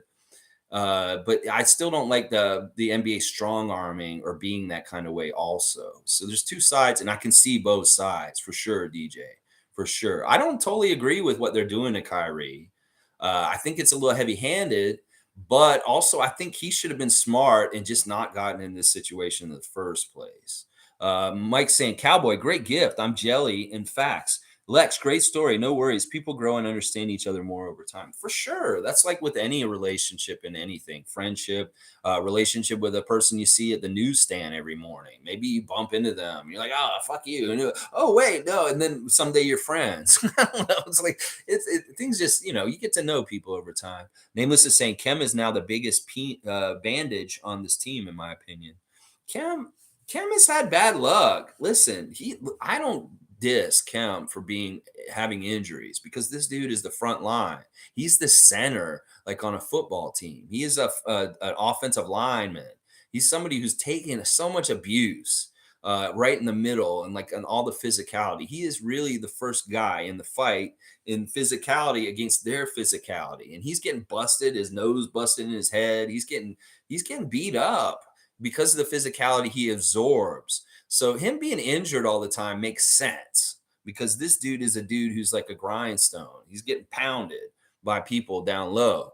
And this makes sense. And I don't diss him for that. In fact, I thank him for his sacrifice that he puts his body on the line. He gets his nose busted by Detroit, and he still shows up and he does what he does for us. So I respect him. I don't label him as injury prone. I say thank you for going to battle for us and taking the lumps. And I respect you for that. And I understand sometimes you're going to be hurt because you are that guy. So that's the way I look at it, Nameless. I don't look at him as like a label or anything with injuries. I just look at him as being one of our dudes that's taken the brunt of the physicality, and that's why he's hurt quite often. Canadian saying, yeah, I told her keep shopping. Maybe a Coloco Barnes Banton jersey next. Let's go. Bradley's getting greedy now. He's like, yeah, keep them coming, baby. You get the whole starting five, Bradley. I love it. Ta-da. For all your home needs, clean your carpets, clean your windows, doing some remodeling around your house, and you need an extra hand, call the brothers Ta-da. They're in the phone book. They'll come by your house, and they'll help you with your job. Mike saying, Golden State didn't have the money to resign Otto or anyone over the minimum, so paying Otto a little over the vet minimum, Golden State couldn't match, hence which the luxury tax building way isn't perfect and have big issues. Interesting. I thought they had some money because the amount of money that we paid him, I was like, man, Golden State could pay him just a little bit more than what we paid him, right? But no, I guess not. They're that tight. They're that strapped because of how much they go over the luxury tax with Draymond and Clay and Steph and Jordan Poole and Andrew Wiggins and all these guys they're already paying. Okay, so it wasn't realistic for them to keep Otto. That Otto just was not going to be part of the next team. Interesting. Seymour Pape saying, which Vince dunk was better, his college alley-oop reverse or the Olympic drama over the 7-footer? I know we old. Seymour, I really love the one against the Frenchman, Frederick Weiss. I think that's the one that I like the most because it's just insane. It's insane. Scottie kind of did that to Tyler Hero the other day. Jumped over him when he got hurt in that Miami game. That was kind of a similar kind of dunk to what Vince Carter did to the Frenchman. I like the Olympic dunk more. I know that he had some really nasty dunks at UNC and different stuff. And then also on obviously on the Raptors, there was some really crazy dunks he did when he was here in Toronto in those early years too. I'm a fun guy, laughing my ass off. I wasn't complaining, bro. I was sharing a laugh about it, that waiting the 3 minutes. Now you're waiting 3 minutes to comment on that. Do you guys mind the 3 minutes? It's just I was trying to make the streams a little less long by maybe stretching out the comments from time to time and stuff like that. I might change it back, but if you guys don't have a problem with it, I'll keep it this way because it seems like that we're getting the right amount of comments and we're still getting everybody speaking in and stuff like so I don't know. Maybe I'll just keep it this way. Cool Cat saying, if not Otto Porter, my next start is Boucher. He has the energy effect like a Pascal. He will help the speed and aggressive effort. Culture is important too. Next man up. Yeah. Yeah, okay. If not Otto Porter, then Boucher. Why not Precious, though, Cool Cat? I think that Precious, in some ways, we need to throw him a bone because I feel like in some ways he's feeling like maybe he's not getting as much shine as he possibly should be on our team. And I do want to make him feel important because I do really feel like he is a big part of our future and what he could possibly do for us. MK saying, what do you think about the NBA trying to get rid of the luxury tax and have a hard cap? I understand why they want to do this because they're like, how much is enough is enough? Well, owners, ask yourself that. If you guys are making so much money yourselves and you just want to cut a little bit of the pie out from the players, and that's why you want to do the hard cap, that kind of pissed me off. Because, like, look, if your growth is exponential and you're making this amount of profits on top of things, well, then the players should be paid in commiserate to that. If the expansive growth of profits because of a new TV deal that they're about to negotiate allows for more money for the owners, well, the players should get more money also. So I don't like the hard cap. I think the hard cap's full of shit. And I think the luxury tax, I think the way they're doing it is fine. I think that people just need to start like reining it in as far as like, you know what, maybe there is a certain place where you just don't need to pay players above this. I don't know. Maybe there's a mix of the both of them that is right. But I think it's a hard cap, but it needs to be expanded over the years to allow for growth of revenue in the NBA so that the players get their fair share of the chunk of the pie. Like, say they can put the hard cap now, but maybe the hard cap is too low over the years. Maybe it needs to be pushed up as time goes on still. Then I can get behind a hard cap. But if a hard cap is just a hard cap and it's forever, just that hard cap, no, I do not support it. So I think that the hard cap only works if it's able to expand over time as revenue for the NBA expands also. Nameless is saying, laugh out loud. I love your Brian Winders impression so much. The crazier those fingers go, the harder I laugh. Awesome. Yeah, I think he's such a great personality, and he's definitely a Raptor ally in the NBA media down south. So I will champion Brian Winders and put him out there with the yes. Why would Otto Porter not be back in Golden State? Uh, Cowboys saying, I don't care who starts tonight. I'm happy with our bench starting its lineups after the starters. I'm more interested in like every player on this team. We are champions. Let's go Raptor freaks. Like and sub. I love there was so much in there. So he has complete confidence in this team no matter what. People can be missing. He doesn't care who's starting. We're going to be good. And we're going to come out there and kick the Bulls' ass tonight. Well, I hope you're right, Bradley. I really do. The referees really scare me, and the injuries are not good for us. So it's going to be a bit of a test, even though we're here at home. That this game may be the harder game in some ways. Maybe tomorrow we have way better refs, and I'll be like, I feel good about tonight, but tonight I don't feel good. Ed Malloy is not a presence I like at Raptor games, and when Ed Malloy is refereeing, I am very, very skeptical of fairness to a degree because he is the one. He outright cheats in front of us and screws us over, and I see it and I hate it so much. Shane Waters saying exactly. Vucevic is a bad matchup for Koloko right now. Give Koloko a couple years and we will own him. Yeah. I think it's just too early. Like, 'cause some of these big men are good matchups for him, but some of them are not. And I think Vucevic is one of them. But we may be wrong. And maybe Nick will say, no, Koloko will do fine against him. And we may be proven wrong because Koloko does really well. Because we don't know. We're just people speculating. But from my aptitude and experience of the years, I don't think he's a good matchup for Vucevic, and Shane thinks so too. Let's see. G saying, since you spoke of Khem, I've learned to really appreciate him. His screens are deadly and allows our shooters more space. He does the dirty work that people don't notice, for sure. For sure. He's not going to get on highlights. He's not necessarily going to be somebody that people will understand and really be like, I love this dude, like we do.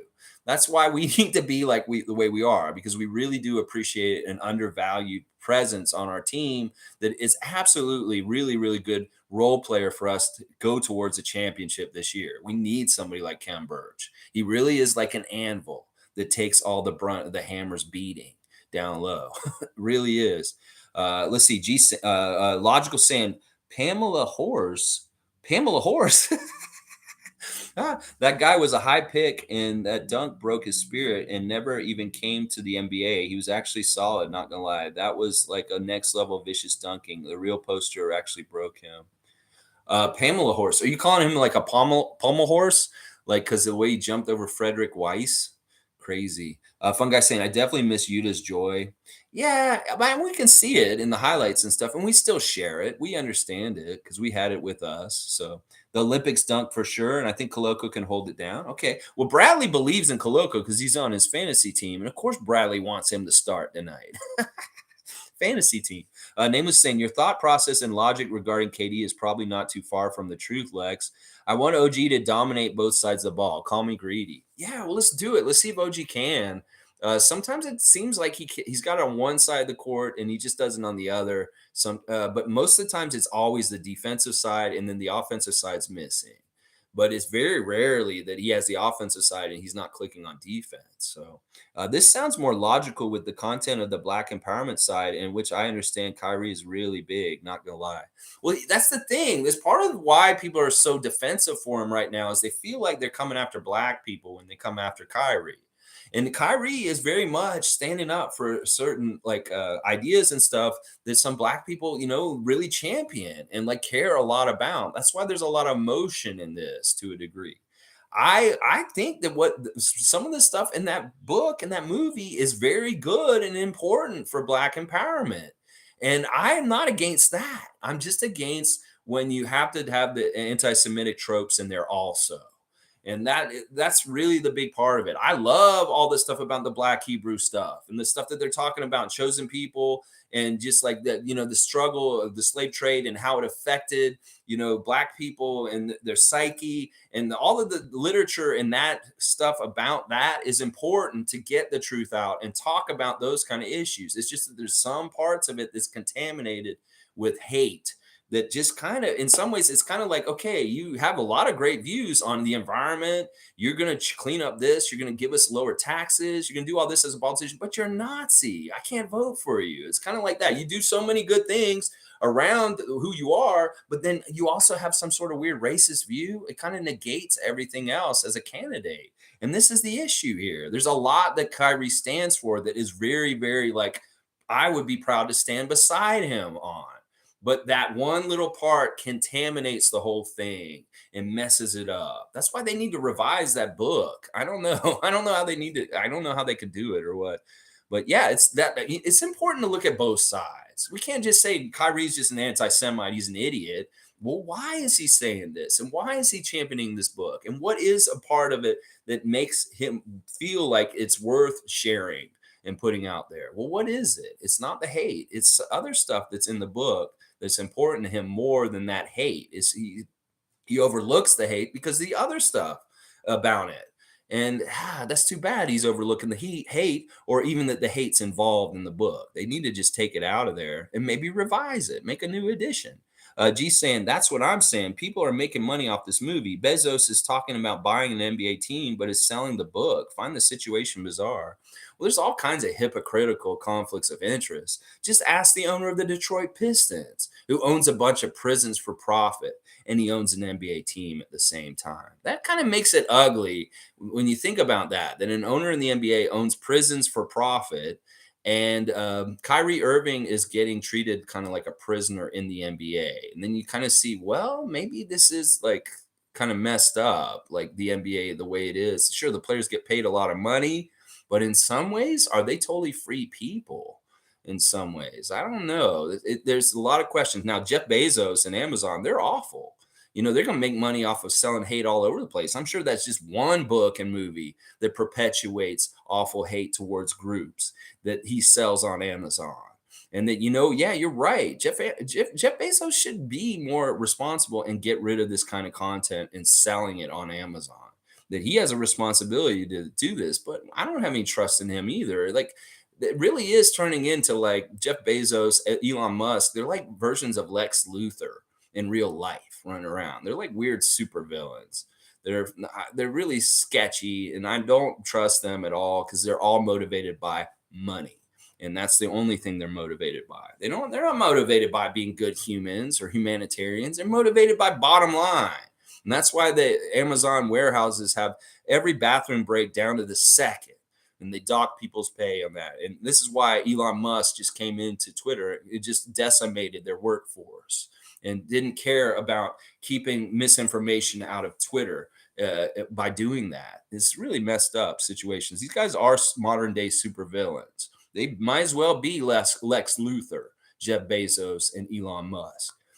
Seymour saying, will Kyrie end up in the Miles Leonard boat after the meeting with Silver? Well, that's the thing. He could very well go the route of Myers Leonard if he's not careful. That's why he needs to take these 5 things that Joe Tsai wants him to do very seriously and just get them done, Kyrie. And just stay away from this kind of stuff. You want to be about light and love and positivity for everybody? Really do that. And cut out the QAnon shit. Cut out the flat earther shit. Get factual. Get somebody that will tell you the truth that actually isn't crazy and start following them. Maybe go follow Les Brown. Follow some other leaders that will actually give you the truth and stop following these QAnon idiots, these flat earthers, these people that are getting you into like crazy situations. You need to figure out who it is around you that is contaminating you with just fucking bullshit misinformation and cut them out of your circle. You need to go and just get clean of anything political. Just focus on basketball and fuck everything else. You don't need to have a stance on the vaccine anymore because this shit isn't important. And there's no reason for you to keep causing dumpster fires. Now, maybe I'm being the Nets freak right now and trying to talk something positive and to for the Nets nation. But in some ways, I don't give a shit. I let them be a dumpster fire. Let Kyrie not do any of these things and let him go off into the sunset. But that's the only way. He's got to do these 5 things that Joe Tsai has laid out in front of him, and then he can rejoin them and possibly still have his career. But he might be like Miles Leonard real quick, soon, right? Watch. And he did, like, in some ways, I don't know which is worse. In some ways, what Myers Leonard did is way worse than Kyrie, but in some ways, it's not as on the same scale as Kyrie. As Kyrie has much more of a reach than what Myers Leonard did, just using a slur on a Twitch stream. Well, Kyrie's is kind of perpetually adding more hate in some ways, even though it's not as ugly or doesn't seem as vicious as what Myers Leonard did. It's weird. It's weird. They're both bad and they're both similar, but they're different in different ways. Mason saying, as always, Lex, thanks for letting us have a place to talk Raptors basketball. And also, I noticed, Lex, we're getting fans around the world, not just in Canada. People are noticing our team passion. We really do. We are a global team. Outside the US, if you talk to people that like the NBA, more than likely, I'll bet you 50% of the time, they'll say their favorite team's the Raptors. Now, there may be, there's Laker fans, there's Bulls fans in other parts of the world, but also in the States, we have more and more Raptors fans down in the United States at this point. It really is getting to the point where we hear the other announcers, like Derek Harper the other night with Dallas, say that I really enjoy this Raptor team. I like the way they play. I like the way they play together. I like the way they play their style. It's an old school kind of style, and I like that. So there's a lot of people that enjoy Raptors basketball, even if they're not Raptors fans. They could be fans of other teams and be like, I just enjoy watching y'all. You're kind of entertaining to watch. And I knew this would happen. And the more and more we get revealed to the US audience, they may demand us to be on TV down there more often, especially with somebody like Scottie Barnes on our team that is just so attractive as a young player with his skills and just his personality. That they would be real smart to put him on blast down south also, just like they're doing up here already with Subway commercials and Google commercials and stuff. That he's a moneymaker and that they may need to put him on the other side of the border with Luca and ads and start showing his face around, even though he plays for Toronto, because the people will want it. Yeah, check mark for Mason. Bam. Tom Duke saying 100% agree with Mason. Bullseye. I envision Pascal being out 3 to 4 weeks max, then eased in, but he will be so hungry. Oh, and it's just a crazy time to be alive. Yes, Tom Duke, it is a crazy time. Let's see how this election goes on Tuesday, and we'll know if it's even crazier. But hopefully everything will go blue. There'll be a nice blue wave down the states. Just like Brazil came through successfully with their election recently, getting rid of Bolsonaro. That is fantastic. We need the United States to follow suit, just like Brazil did with their election, and just kick all those fucking Republicans out and get a big, huge blue wave. You need to do this, states, because you are fighting the fight against fascism and dictatorship, and you are fighting for your democracy. So get that blue wave going on Tuesday. Don't listen to the polls. Just go and vote no matter what. They can say that we're ahead. They can say we're behind. They're going to try and tell you not to vote. Just go and vote, Americans. Get it done, because the world is watching, and we need y'all to do this right. You are a beacon for democracy, so walk the walk instead of just talking the talk. You need to do it this time, because the way this election goes will really, really tell the world whether y'all are slipping into a dictatorship.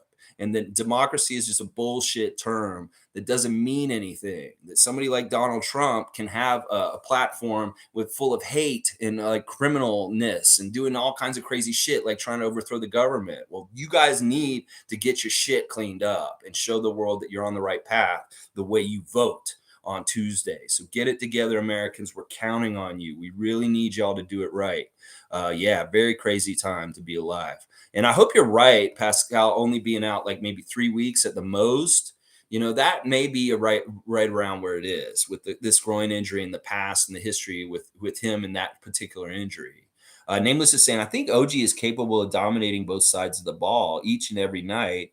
And that's why my expectations are so high for him. He may be starting to piece it all together. Yeah, I mean, I hope he can do it on both ends. It's not always the case. Sometimes the offensive end just doesn't click, and he's not making his shot. We'll have to see. Birdman got catfished in a weird way, where a third party pushed him to meet an underage girl, and he was charged criminally when he was on the Heat. Where is he at? Gone. NBA don't play. We've seen Birdman come to a couple games recently. I've seen him at courtside, and he's got a little bit of shine. That's crazy that somebody catfished him and did that to him. That's kind of entrapment, but he shouldn't have been trying to do that anyway. There's a lot of weird stings, like that whole show. What was it with Chris Hansen when he come in with the guy would be in a towel and he's like, "Oh well, hello. I bet you weren't expecting to see me here." And like he's like saying, "Why did you come here with wine coolers and a condom? This girl's only 15." What was that show called? I used to love watching that show with Chris Hansen. It's like a fuck. It was like Dateline. It's Dateline, wasn't it? It was Dateline. Yeah. Ah, that show was crazy. Yeah, but Birdman is still appearing from time to time on NBA things and stuff like that. So he's not totally blackballed and like forgotten about. He may have messed up and something like that. That's really dumb. He shouldn't have done that. It's crazy. MK saying, I think the Raptors are pushing for OG for Defensive Player of the Year, so they put Scottie on the best player and have OG stacking up the steals. Can't ignore him if he averages 5 steals a game. That's true. Yeah. Okay. So I see what you're saying. Scotty was guarding Luca on Friday night so that OG could just kind of sweep around and get those steals in the lane. That's a good sound strategy, and that makes a lot of sense. What you're saying, MK. I'd love for him to get 5 steals a game for the rest of the season. Then he's Defensive Player of the Year for sure. Cowboys saying, Mason, I heard from somewhere when YUTA was playing on the Raptors, his jersey was the highest selling jersey in Japan. I wonder if it's still since he's in Brooklyn. I'll bet you it is. I'll bet you for sure Yuta's number one. Although Hashimura might get a few, and I know that Kobe sells a lot of jerseys there still too. Andrew Bishop, good work. Yes, thank you, Andrew Bishop. I appreciate that. Please subscribe and join us. You obviously subscribe because you got a comment in here. Every morning, 9:30 a.m. Tomorrow we'll react to the first game of Chicago. And then we'll preview and set up the game for tomorrow night also. So, yeah, we're going to keep going on this. Great perspective on Khem Birch. Thank you. Thank you, Nameless. Cowboy saying, I think since our beautiful city is full of different cultures and great people from other countries, can't wait to see when the world watches Scottie Barnes be the face of the NBA. Let's go Toronto and Raps. Yeah, our multicultural international city is very much part of why we have a global following. We have people that have family members all around the world, and they could become Raptor fans because they have family members that live here and really care about the team. And then so they watch their team in their home country, and then boom, it spreads. It's like it just spreads, and there's more Raptor fans everywhere because oh, you're watching the Raptors. I like telling the story about one of my best friends in Tallahassee. He's from the San Francisco area. His family has always been Golden State Warriors fans. His brother in particular is a huge Warriors fan, and we talk a lot of shit. And we have talked a little bit of shit in the last couple of years. Well, his son felt like being a rebel towards the family, and he became a Raptors fan within the Warriors family. And I love you. You go, Dylan, being a little Raptors fan in a Warriors family. Sometimes that happens too. He lives in Tallahassee, and the only reason why he's a Raptors fan is partly because of me. He saw that I love the Raptors so much. He's like, I want to be like Lex, and I want to love the Raptors too, even though my family loves the Warriors and they're mad at me. You go, Dylan. I love it. Cool Cat saying, I love Precious. Don't get me wrong. All these experiences will teach Precious resiliency and think the game more. He will get starts later on. We are developing him to meet our expectations. Yeah, it's like last year, he was kind of that guy that was the sixth starter. If one of the guys were missing, then we put Precious into the starting lineup with the other guys. And that's kind of what I don't want him to feel demoted, that Koloko's all of a sudden just leaping over him. I agree. He's going to be a starter at some point in his career. He's just going to elevate and be a starter at some point. He knows it's going to happen himself. He's patient. He's going to allow it to happen the way it's supposed to. But in some ways, I want it for him sooner because we did that for Scottie as a rookie right away. And Precious to me is not that far off a talent off of Scottie. And I want him to get all the opportunities and shine and chances just like Scottie Barnes does. And that's kind of why I kind of lean towards him being in the starting lineup tonight if we were missing two starters. That I'd like Precious to start myself, just because I want to see him continue to develop. Also, it could be that he is the man tonight, and that he's like our 20 to 30 point scorer and takes over the game, like we're saying maybe either OG or Scottie will. What if Precious is that dude? That is the guy who takes over and is like the holy crap, it's Precious as being the man. Yeah, that could happen. Seriously, could. Let's see. Mike saying comment stretching is interesting. It's like live creator re-comment with greater context. So like a live comment section. I haven't seen YouTube used like that, but I think it's new level solid with more. Don't leave Vucevic open. Glad him. Well, even double team him. Is anyone down putting Chris Boucher in the All-Star game, or is that silly? Yeah, I think it's a little silly to put Chris in the All-Star game. I don't think that's very likely. We have at least 3 or 4 or 5 other candidates that should probably get All-Star consideration before Chris. Now, Chris could be in the running for Sixth Man of the Year, and depending on certain different things. But yeah, I don't think an All-Star for him is very likely. The comment stretching is interesting. I'm just trying to cut down on how many, because there was a lot of back and forth between you and other people, and that's a good way to stop that. Is that if you can't comment every once in a while. I've used it in other forums for different things that I do. I play a trivia game, and they can't answer but every 5 minutes on Facebook, and that's made it easier because there's usually like 1,000 people playing, and sometimes somebody will just answer all the answers really fast. And I like to have everybody get a chance. So they can only comment like once every 5 minutes on that trivia game. And it's worked in that format. And this, I'm trying to see if it'll work here too. Yeah, I think it's a little silly for Chris, Monique on that. All right, let's see. Mike's also saying, see, probably, and it's like your fans shape the stream and content and have real voices and effect on the stream topics. This is true for real. I mean, I don't know. I improvise.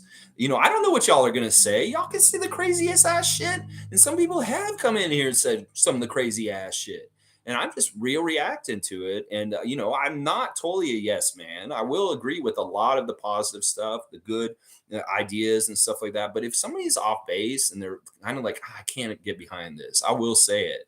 So yeah, I don't know. There is something about what I'm doing with this live stream that is different. I've seen YouTubers like Bo the Fifth Column, who has like millions of followers. He does a live stream and he's horrible at it. He can't do it and juggle it and make it cohesive and coherent because he can't do the reading fast enough and to think of what he's going to say to them fast enough. There's a lot of time on his live streams where he's like,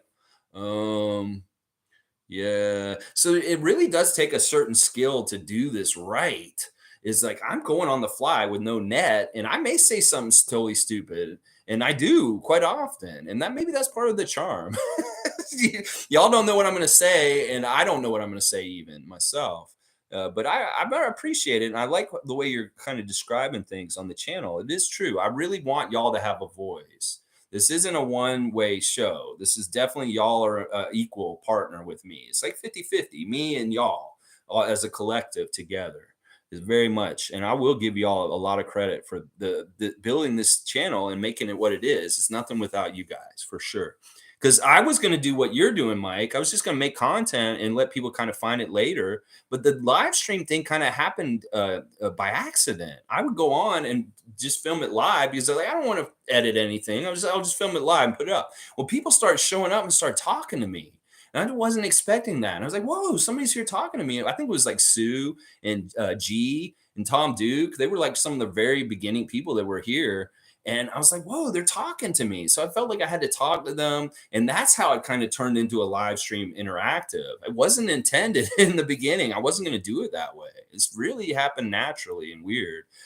Shane Waters is saying, been campaigning for Boucher to be a runner for Sixth Man. He knows his role now. He's going to be crucial while we get through these injuries. That's not a crazy idea, Mo. I don't know about all-star, but for Sixth Man of the Year, I could see that. I could see that. He could definitely be in the running for Sixth Man of the Year. But the problem is also he's not really a scoring sixth man. He's kind of a defense and energy kind of, and those things don't always get any shine or consideration. There's probably going to be a sixth man in the league that scores like almost 30 points off the bench, and everybody's going to be like, you're a sixth man of the year, that kind of stuff. So We'll have to see.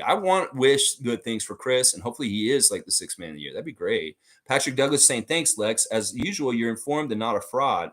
Actually, Semites are from Africa, so black people can't be anti Semites. Just facts. That's the narrative being hidden. Okay, back to basketball. Yeah, and I can get behind this and I can understand this. Now, can we make a distinguish between Semite and Jewish or modern day Jewish or just Jewish people in general that aren't black? That really the worst thing about this is that white supremacists and white people have pitted black people versus Jewish people forever. And this is why this conflict has been built up over days. It's like they're making a match, like a wrestling promoter would. We want black people versus Jewish people. Make them hate each other for all kinds of different reasons. And all this, and this, and this. A really good movie to watch on this topic is Do the Right Thing. That it really kind of gets into the whole like thing about black culture and Italian culture in this case, but there is some Jewish people in that movie also. And it kind of like Spike Lee has always looked at this content and this subject very closely, Jewish people and black people and their relationship and how really in a lot of ways they have so much similar than they have a difference and that they've been pitted against each other, kind of like a wrestling promoter would say, is Hogan versus Andre tonight? Is Jewish people versus black people? And they fall for the bait of hating each other, where they need to just be together and fight against the supremacists, the people that are actually the problem. So it is weird. I think that the problem with the black people can hate Jewish people, and they do. Trust me. There's a lot of hate that's on Twitter right now against black people from against Jewish people from black people right now. So this is a problem. You know, you can't just say black people can't be anti-Semitic because you can still be hateful towards Jewish people and be black. So it's the kind of thing where it's like, stop taking the bait, stop hating each other, come at each other with love, and let's get rid of some of these old tropes and storylines about black versus Jewish, and come up against the people that are the people we should be against, the people that cause you to be against each other, the hateful people, the people like Trump, the people like the KKK, the people like the Oath Keepers, the people like the Republican Party. These are the people that are pitting these people against each other. And Kyrie and Kanye are just tools of people like Alex Jones, Steve Bannon, Donald Trump.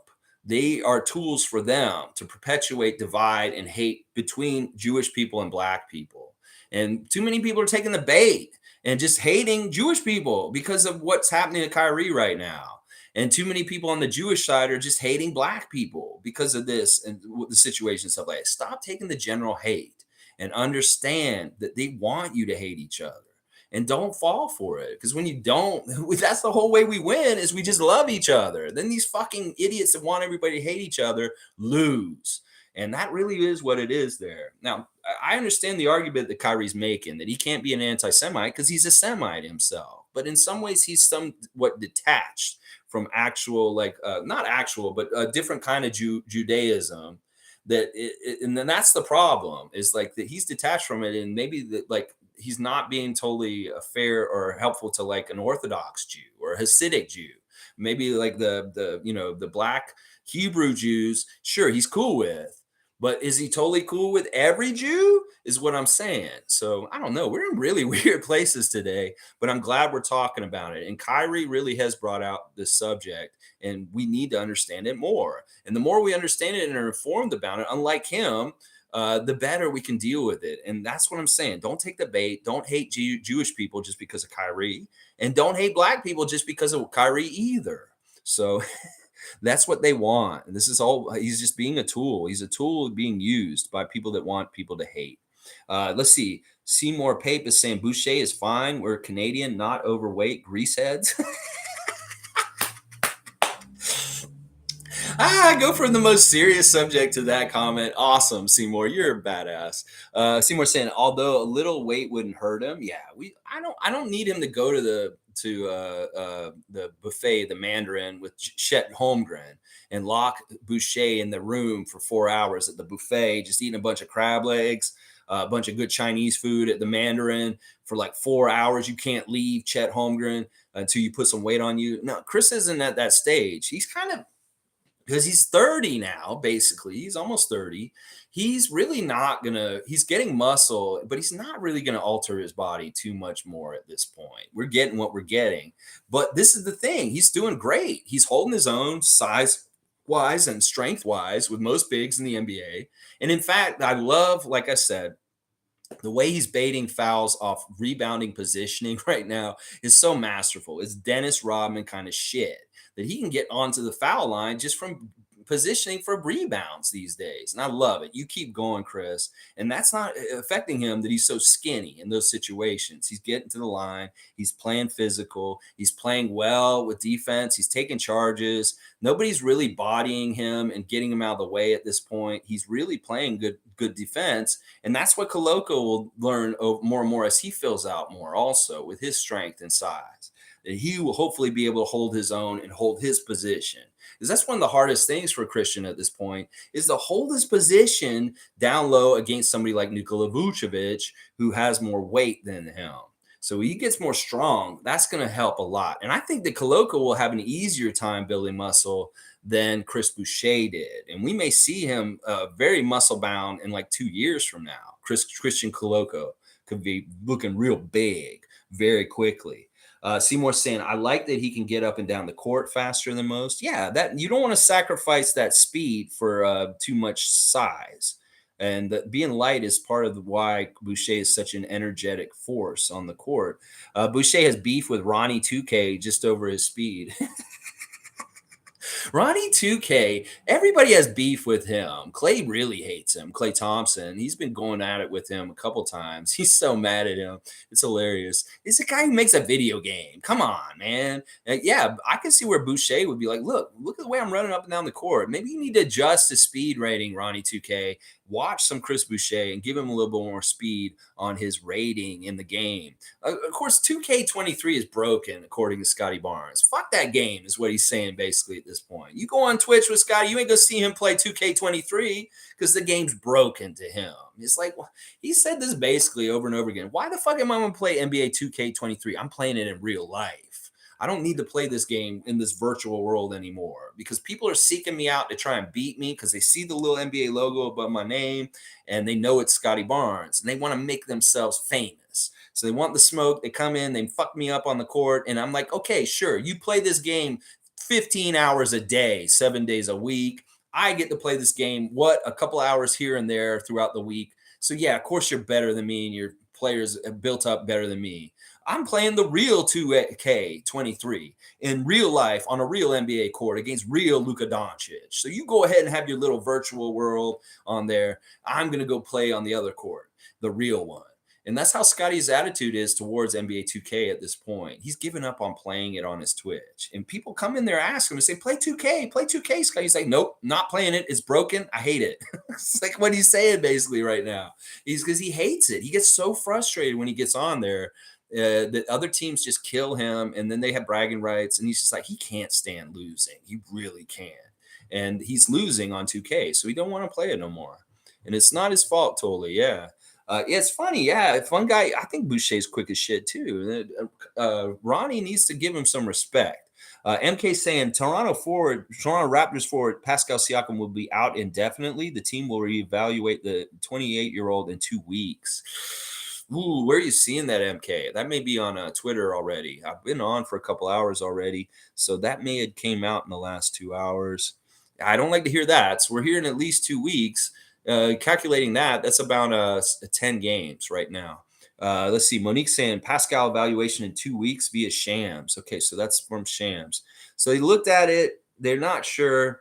They'll reevaluate him in 2 weeks. Okay. That's the latest. So we're not going to have him today. To Catch a Predator. That was what Dateline. To Catch a Predator. Yes. But Hansen came and tried the same thing on YouTube, but he was discovered to be a money scumbag.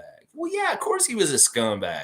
He was making money off the misery of people and ruining their lives. Not that these people didn't deserve to get their lives ruined. I mean, this show was comical and messed up.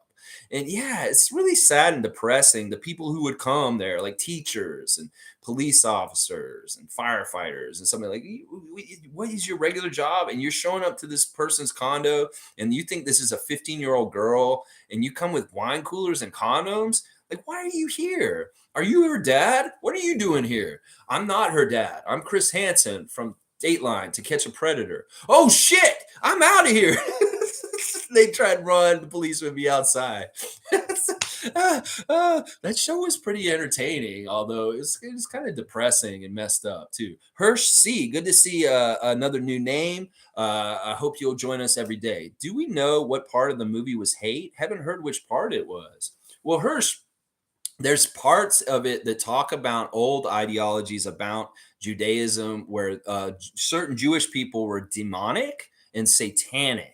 And there's parts in the book that describe those Jewish people as not being human, as basically being devil incarnates that deserve to die and that deserve to have horrible things happen to them. And this is a storyline that has been used against Jewish people for hundreds of thousands of years, that this is why the Crusades or whatever different things that went on in history that killed Jewish people or they wanted people to slaughter them, they justified it by demonizing them, by saying, well, they're not really people, they're actually demons. And that's why we can slaughter them. And well, that whole idea of Jewish people being demons is held up in the book. And that is the crux of it right there for you, Hirsch. As far as why it is anti-Semitic and why it perpetuates ideas that have been around for so long that have actually caused huge like injustices, violence, horrible things towards Jewish people over the history of time. So there you go. It's upholding an old idea that was used to justify the slaughter of Jewish people. So there you go. Cool Cat saying, I hope folks understand our succession planning. Scottie OG duo's next duo up. Great learning opportunity for both of them. Excited to see the experiment. Yeah, well, it sounds like we're going to get it. Pascal being out for 2 weeks at least. I hate hearing this. But at least this section of the schedule is somewhat doable without him. Like if we were playing a lot of Boston and Milwaukee coming up soon, I'd be like, oh, this sucks. But the next part of the schedule has some gimme games that maybe not as tough, and we can maybe weather his absence a little easier at this point in the season. It's been really tough in the beginning of the season to not have him, and there will be parts of the season later that we will really want to have him around.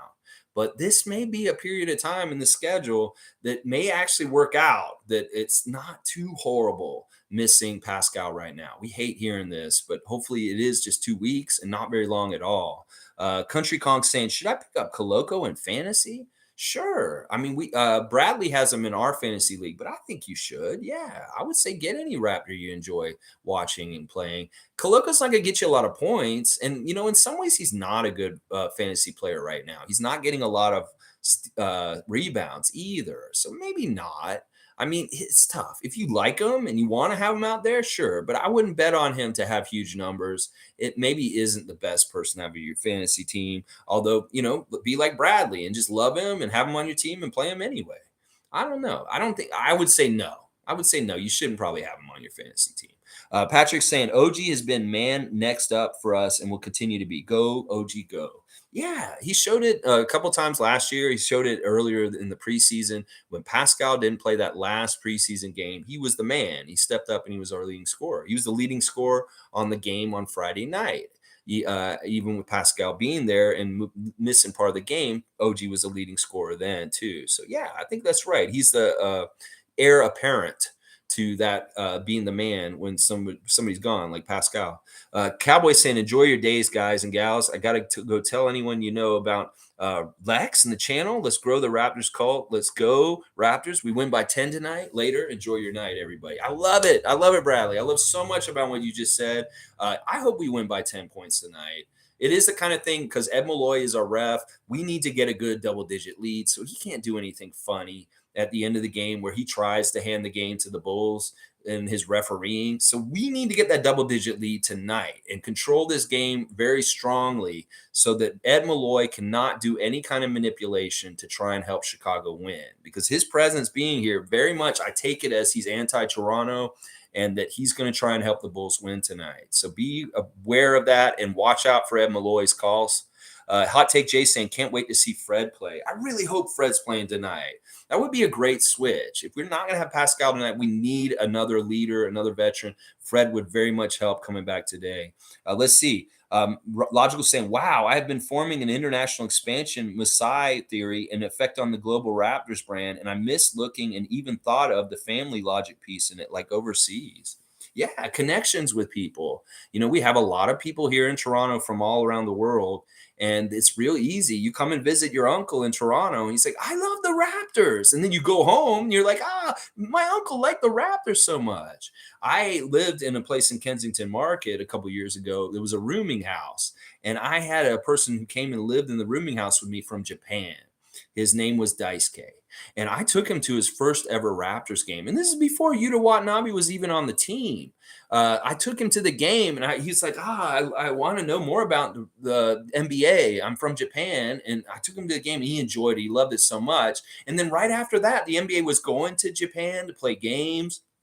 We got Yuta Watanabe on the Raptors, and I kept thinking about Daisuke. I was like, man, Daisuke is probably the coolest dude in Japan because he came back from living in Toronto, going to a Raptors game, and saying, I've been to a Raptors game. I went and saw them beat the Brooklyn Nets with my friend Alexi when I was living in Toronto. He would have been the coolest dude in Japan because he's like, oh, you've been to a Raptors game for real in Toronto? And all the people in Japan were probably like, Daisuke, can we touch you? Because you're a real Raptors fan. You actually went to Toronto and saw them play in the arena. I was thinking that's probably partly some of the stuff that happened to him with some of the sports fans back in Japan, and how much the NBA is growing in Japan right now.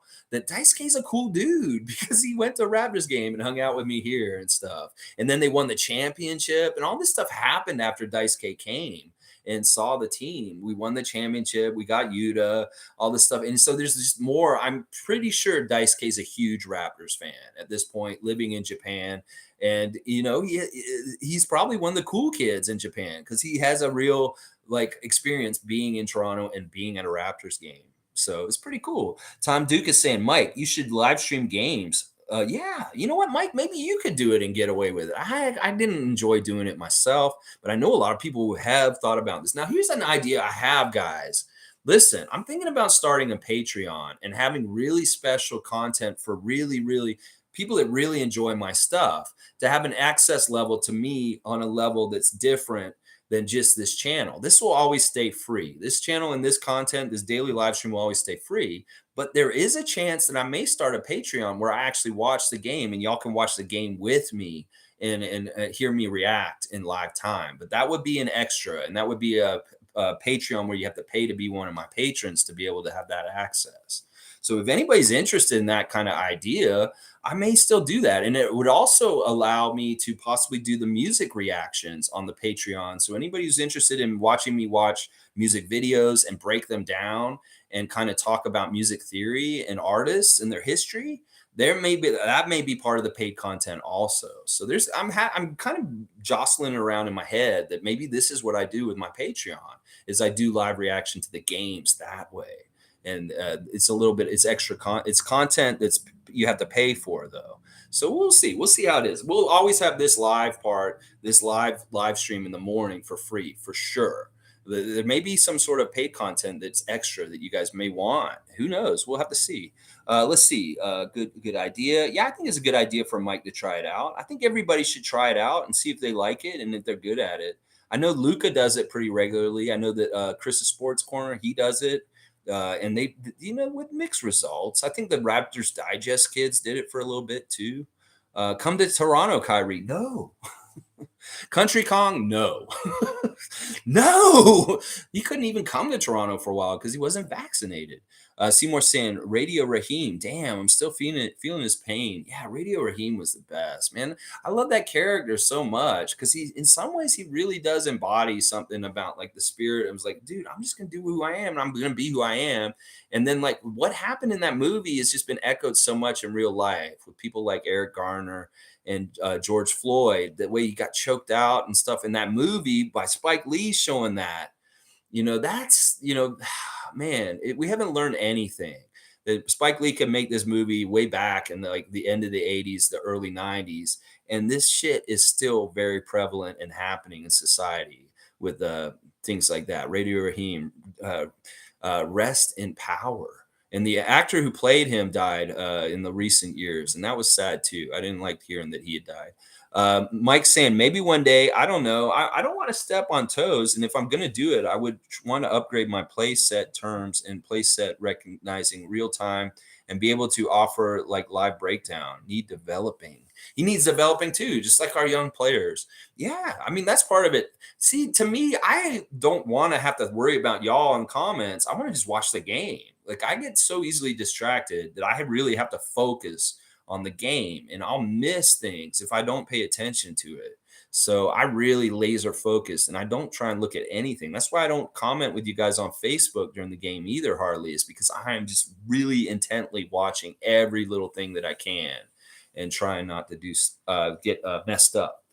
Seymour saying, "Oh, he's got rankings. Oh, this is really nice. Thank you. I appreciate that. I don't know if I deserve number one, but Chev, I like that. I like Logical, Chris Sports, and Will Boo. Will Boo. He will boo you. Will Lou. Bill Lou. Will Lou. We know who Will Lou is. All respect and love to you guys. All love and respect. All right, Andrew Bishop is saying, do the live stream. Just tell us what you see. It takes practice, but you would be the best out there. Thanks, Andrew. I appreciate that. I did it for the All-Star game this year, and that was fun. It was a little bit weird. Part of the problem is there's a lag. And what happens is you guys will comment in the comments something that happens before I see it.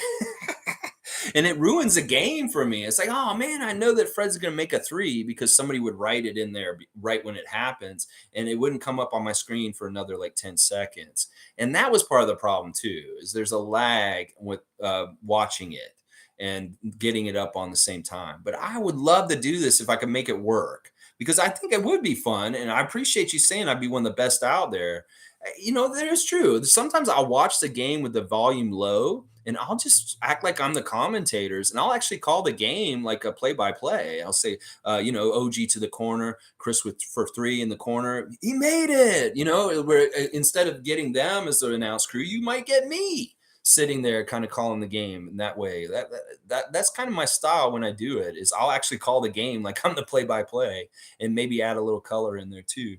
Duke's saying, just getting here. What's the status for Fred tonight? I don't know. He's the one that may be more likely, because obviously Pascal's not playing tonight. He's going to be evaluated in 2 weeks from now. He is not playing for 2 weeks. That's for sure. It sucks. Monique is saying hashtag OGDPOY, hashtag OG Anunoby Defensive Player of the Year. Love it. Yeah. Mike's saying great story. You got the real Dayer stuff. Patrick Douglas saying, I don't do Patreon, but I would with you, Lex. Go for it. You're a real. Love you. Thanks, Patrick. Yeah, I don't see, part of it is I'm putting so much into this, and my folks and different people are like, you can make a little money doing this possibly. And I'm thinking about, like, obviously when I get to 1,000 subscriptions, I can do super chats in here. And that would be one way where if you guys say something and you want me, or you like really like something I say, you can actually tip me in the comments, like on other live streams. So I was thinking that may be the way, but I think the Patreon way may be the best way in some ways also. And I appreciate that, Patrick, that you enjoy my content enough that you would actually be a patron for me. That's awesome. I appreciate that. Shane's with you. I appreciate that so much. Raymond's saying, Lex, if you want to grow the subs on here faster, I know you don't like to do it, but I think you should sometimes is post a live right after the game. Most people go to YouTube right after the game. You know what? You may be right, Raymond Jacob. You know what? I could see like your logic and what you're saying could actually really help. You know what? Maybe I will think about this a little bit. Maybe I will do a reaction. I don't know. Maybe I'll experiment with a live reaction immediately after the game at some point in the next week or so. Who knows? Maybe I'll do it tonight, and then we'll make it set up just a preview for tomorrow. I don't know.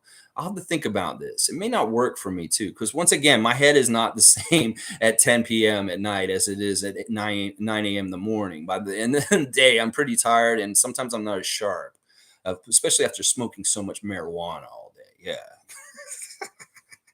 Yeah. Monique saying, don't do Patreon, but it does work thousands. Use it.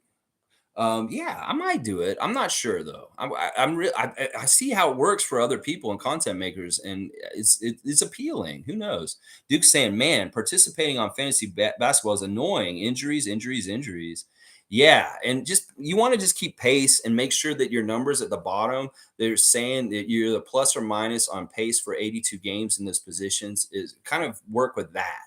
And that may inform you whether you should worry about, oh, well, injuries not that important because I have a surplus in that position, a +4 down at the bottom. You'll see it on your fantasy page, Duke. So check that out. Seymour saying, I got Shaw. It's slower than Bell and Tellis. I got Tech Savvy, which is on Rogers, and it's pretty good, but it's not even totally that's part of the problem with my lag.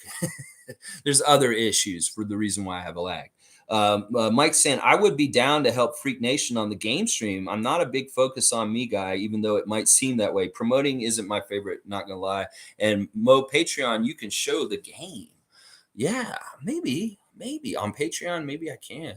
I don't know. I'm going to look into all that more. All right, we're at the point where I'm going to do the real mascot matchup. The last time we saw the mascot, the Raptor mascot, he was in the woods and he found a horse, a wild horse that's in the woods, and he wanted to see if he could ride it because he's tired. He's been walking. He ran real fast to get away from Harry the Hawk reporter, and now he wants to see if he can ride this horse and maybe take a load off his feet.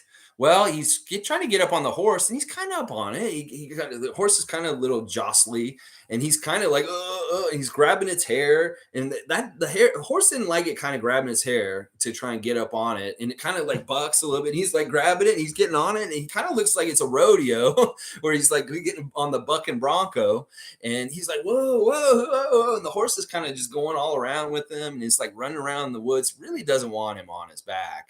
And the Raptors kind of like, woo, woo, it's a ride. And well, the horse eventually, like he almost got the horse tame. He's very close to taming the horse, domesticating it and getting it so he could ride it.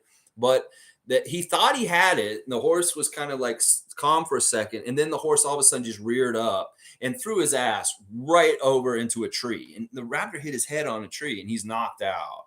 And the horse, I guess, just leaves because it's all black. And the Raptor's just out cold. And he wakes up and there's like he feels hot breath on his forehead, like a snort, like a, a snort on his, and it's kind of like a dream he had this summer that he had where he got knocked out and he woke up to having a bull, like a space bull over his face. Well, he wakes up and he looks up and he's a wild bull, a bull that's in the woods. It's not in like a farm. It's just a bull that lives in the woods. I don't know how the fuck that happened. I thought all bulls were captured and domesticated and put in a pen at a farm. But there's apparently this bull lives wild and he's like feral and he's out in the woods like this horse.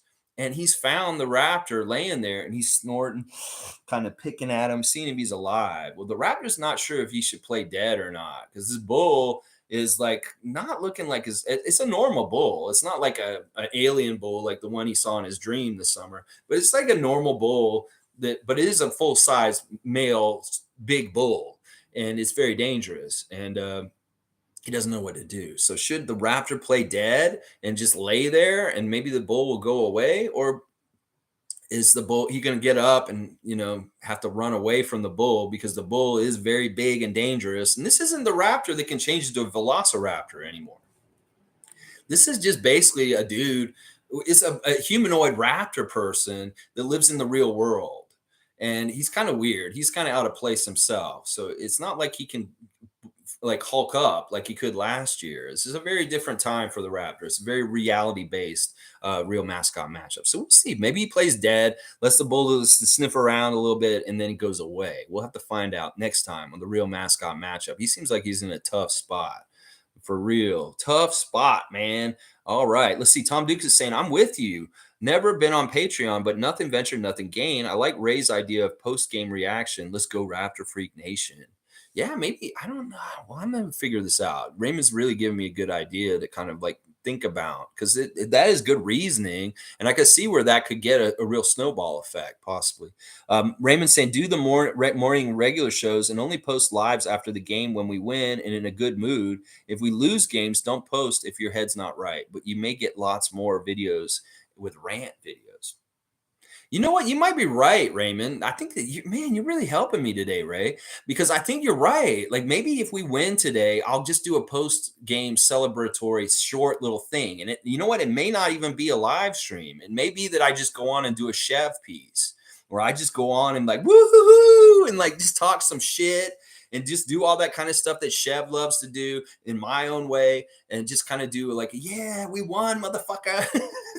And do that kind of thing. And maybe people will enjoy that. Maybe you're right, Raymond. Maybe I'll try this.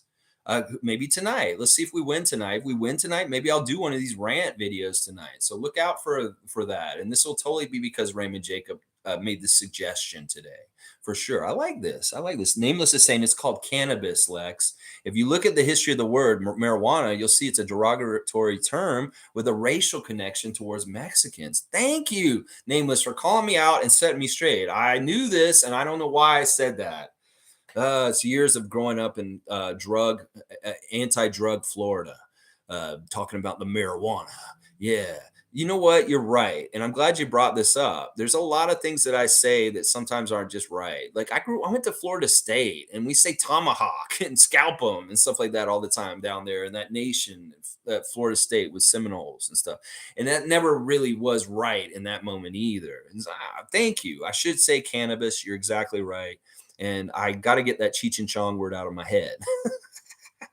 And it's true. The connection and the things that like what you're talking about as far as with Mexican people and marijuana is very bad and is part of stereotyping and racism and stuff. So I don't want to perpetuate that. Thank you for calling me out, Nameless. And that's what I'll say. I hope there's nothing wrong with the word ganja. I love that word, ganja. Yeah, I think ganja is okay. I'm not sure. Duke saying having problems posting something about slow mode. How do I get rid of slow mode? I put slow mode on to slow people down because they were talking too much. It's very much that you have to wait every 5 minutes to post right now, Duke. Now, if it's something that you're not enjoying, I could take it off for the next couple streams. This is something I've been trying different things with. Let's see. Logical's got a horse, a raptor, and a sad cry face.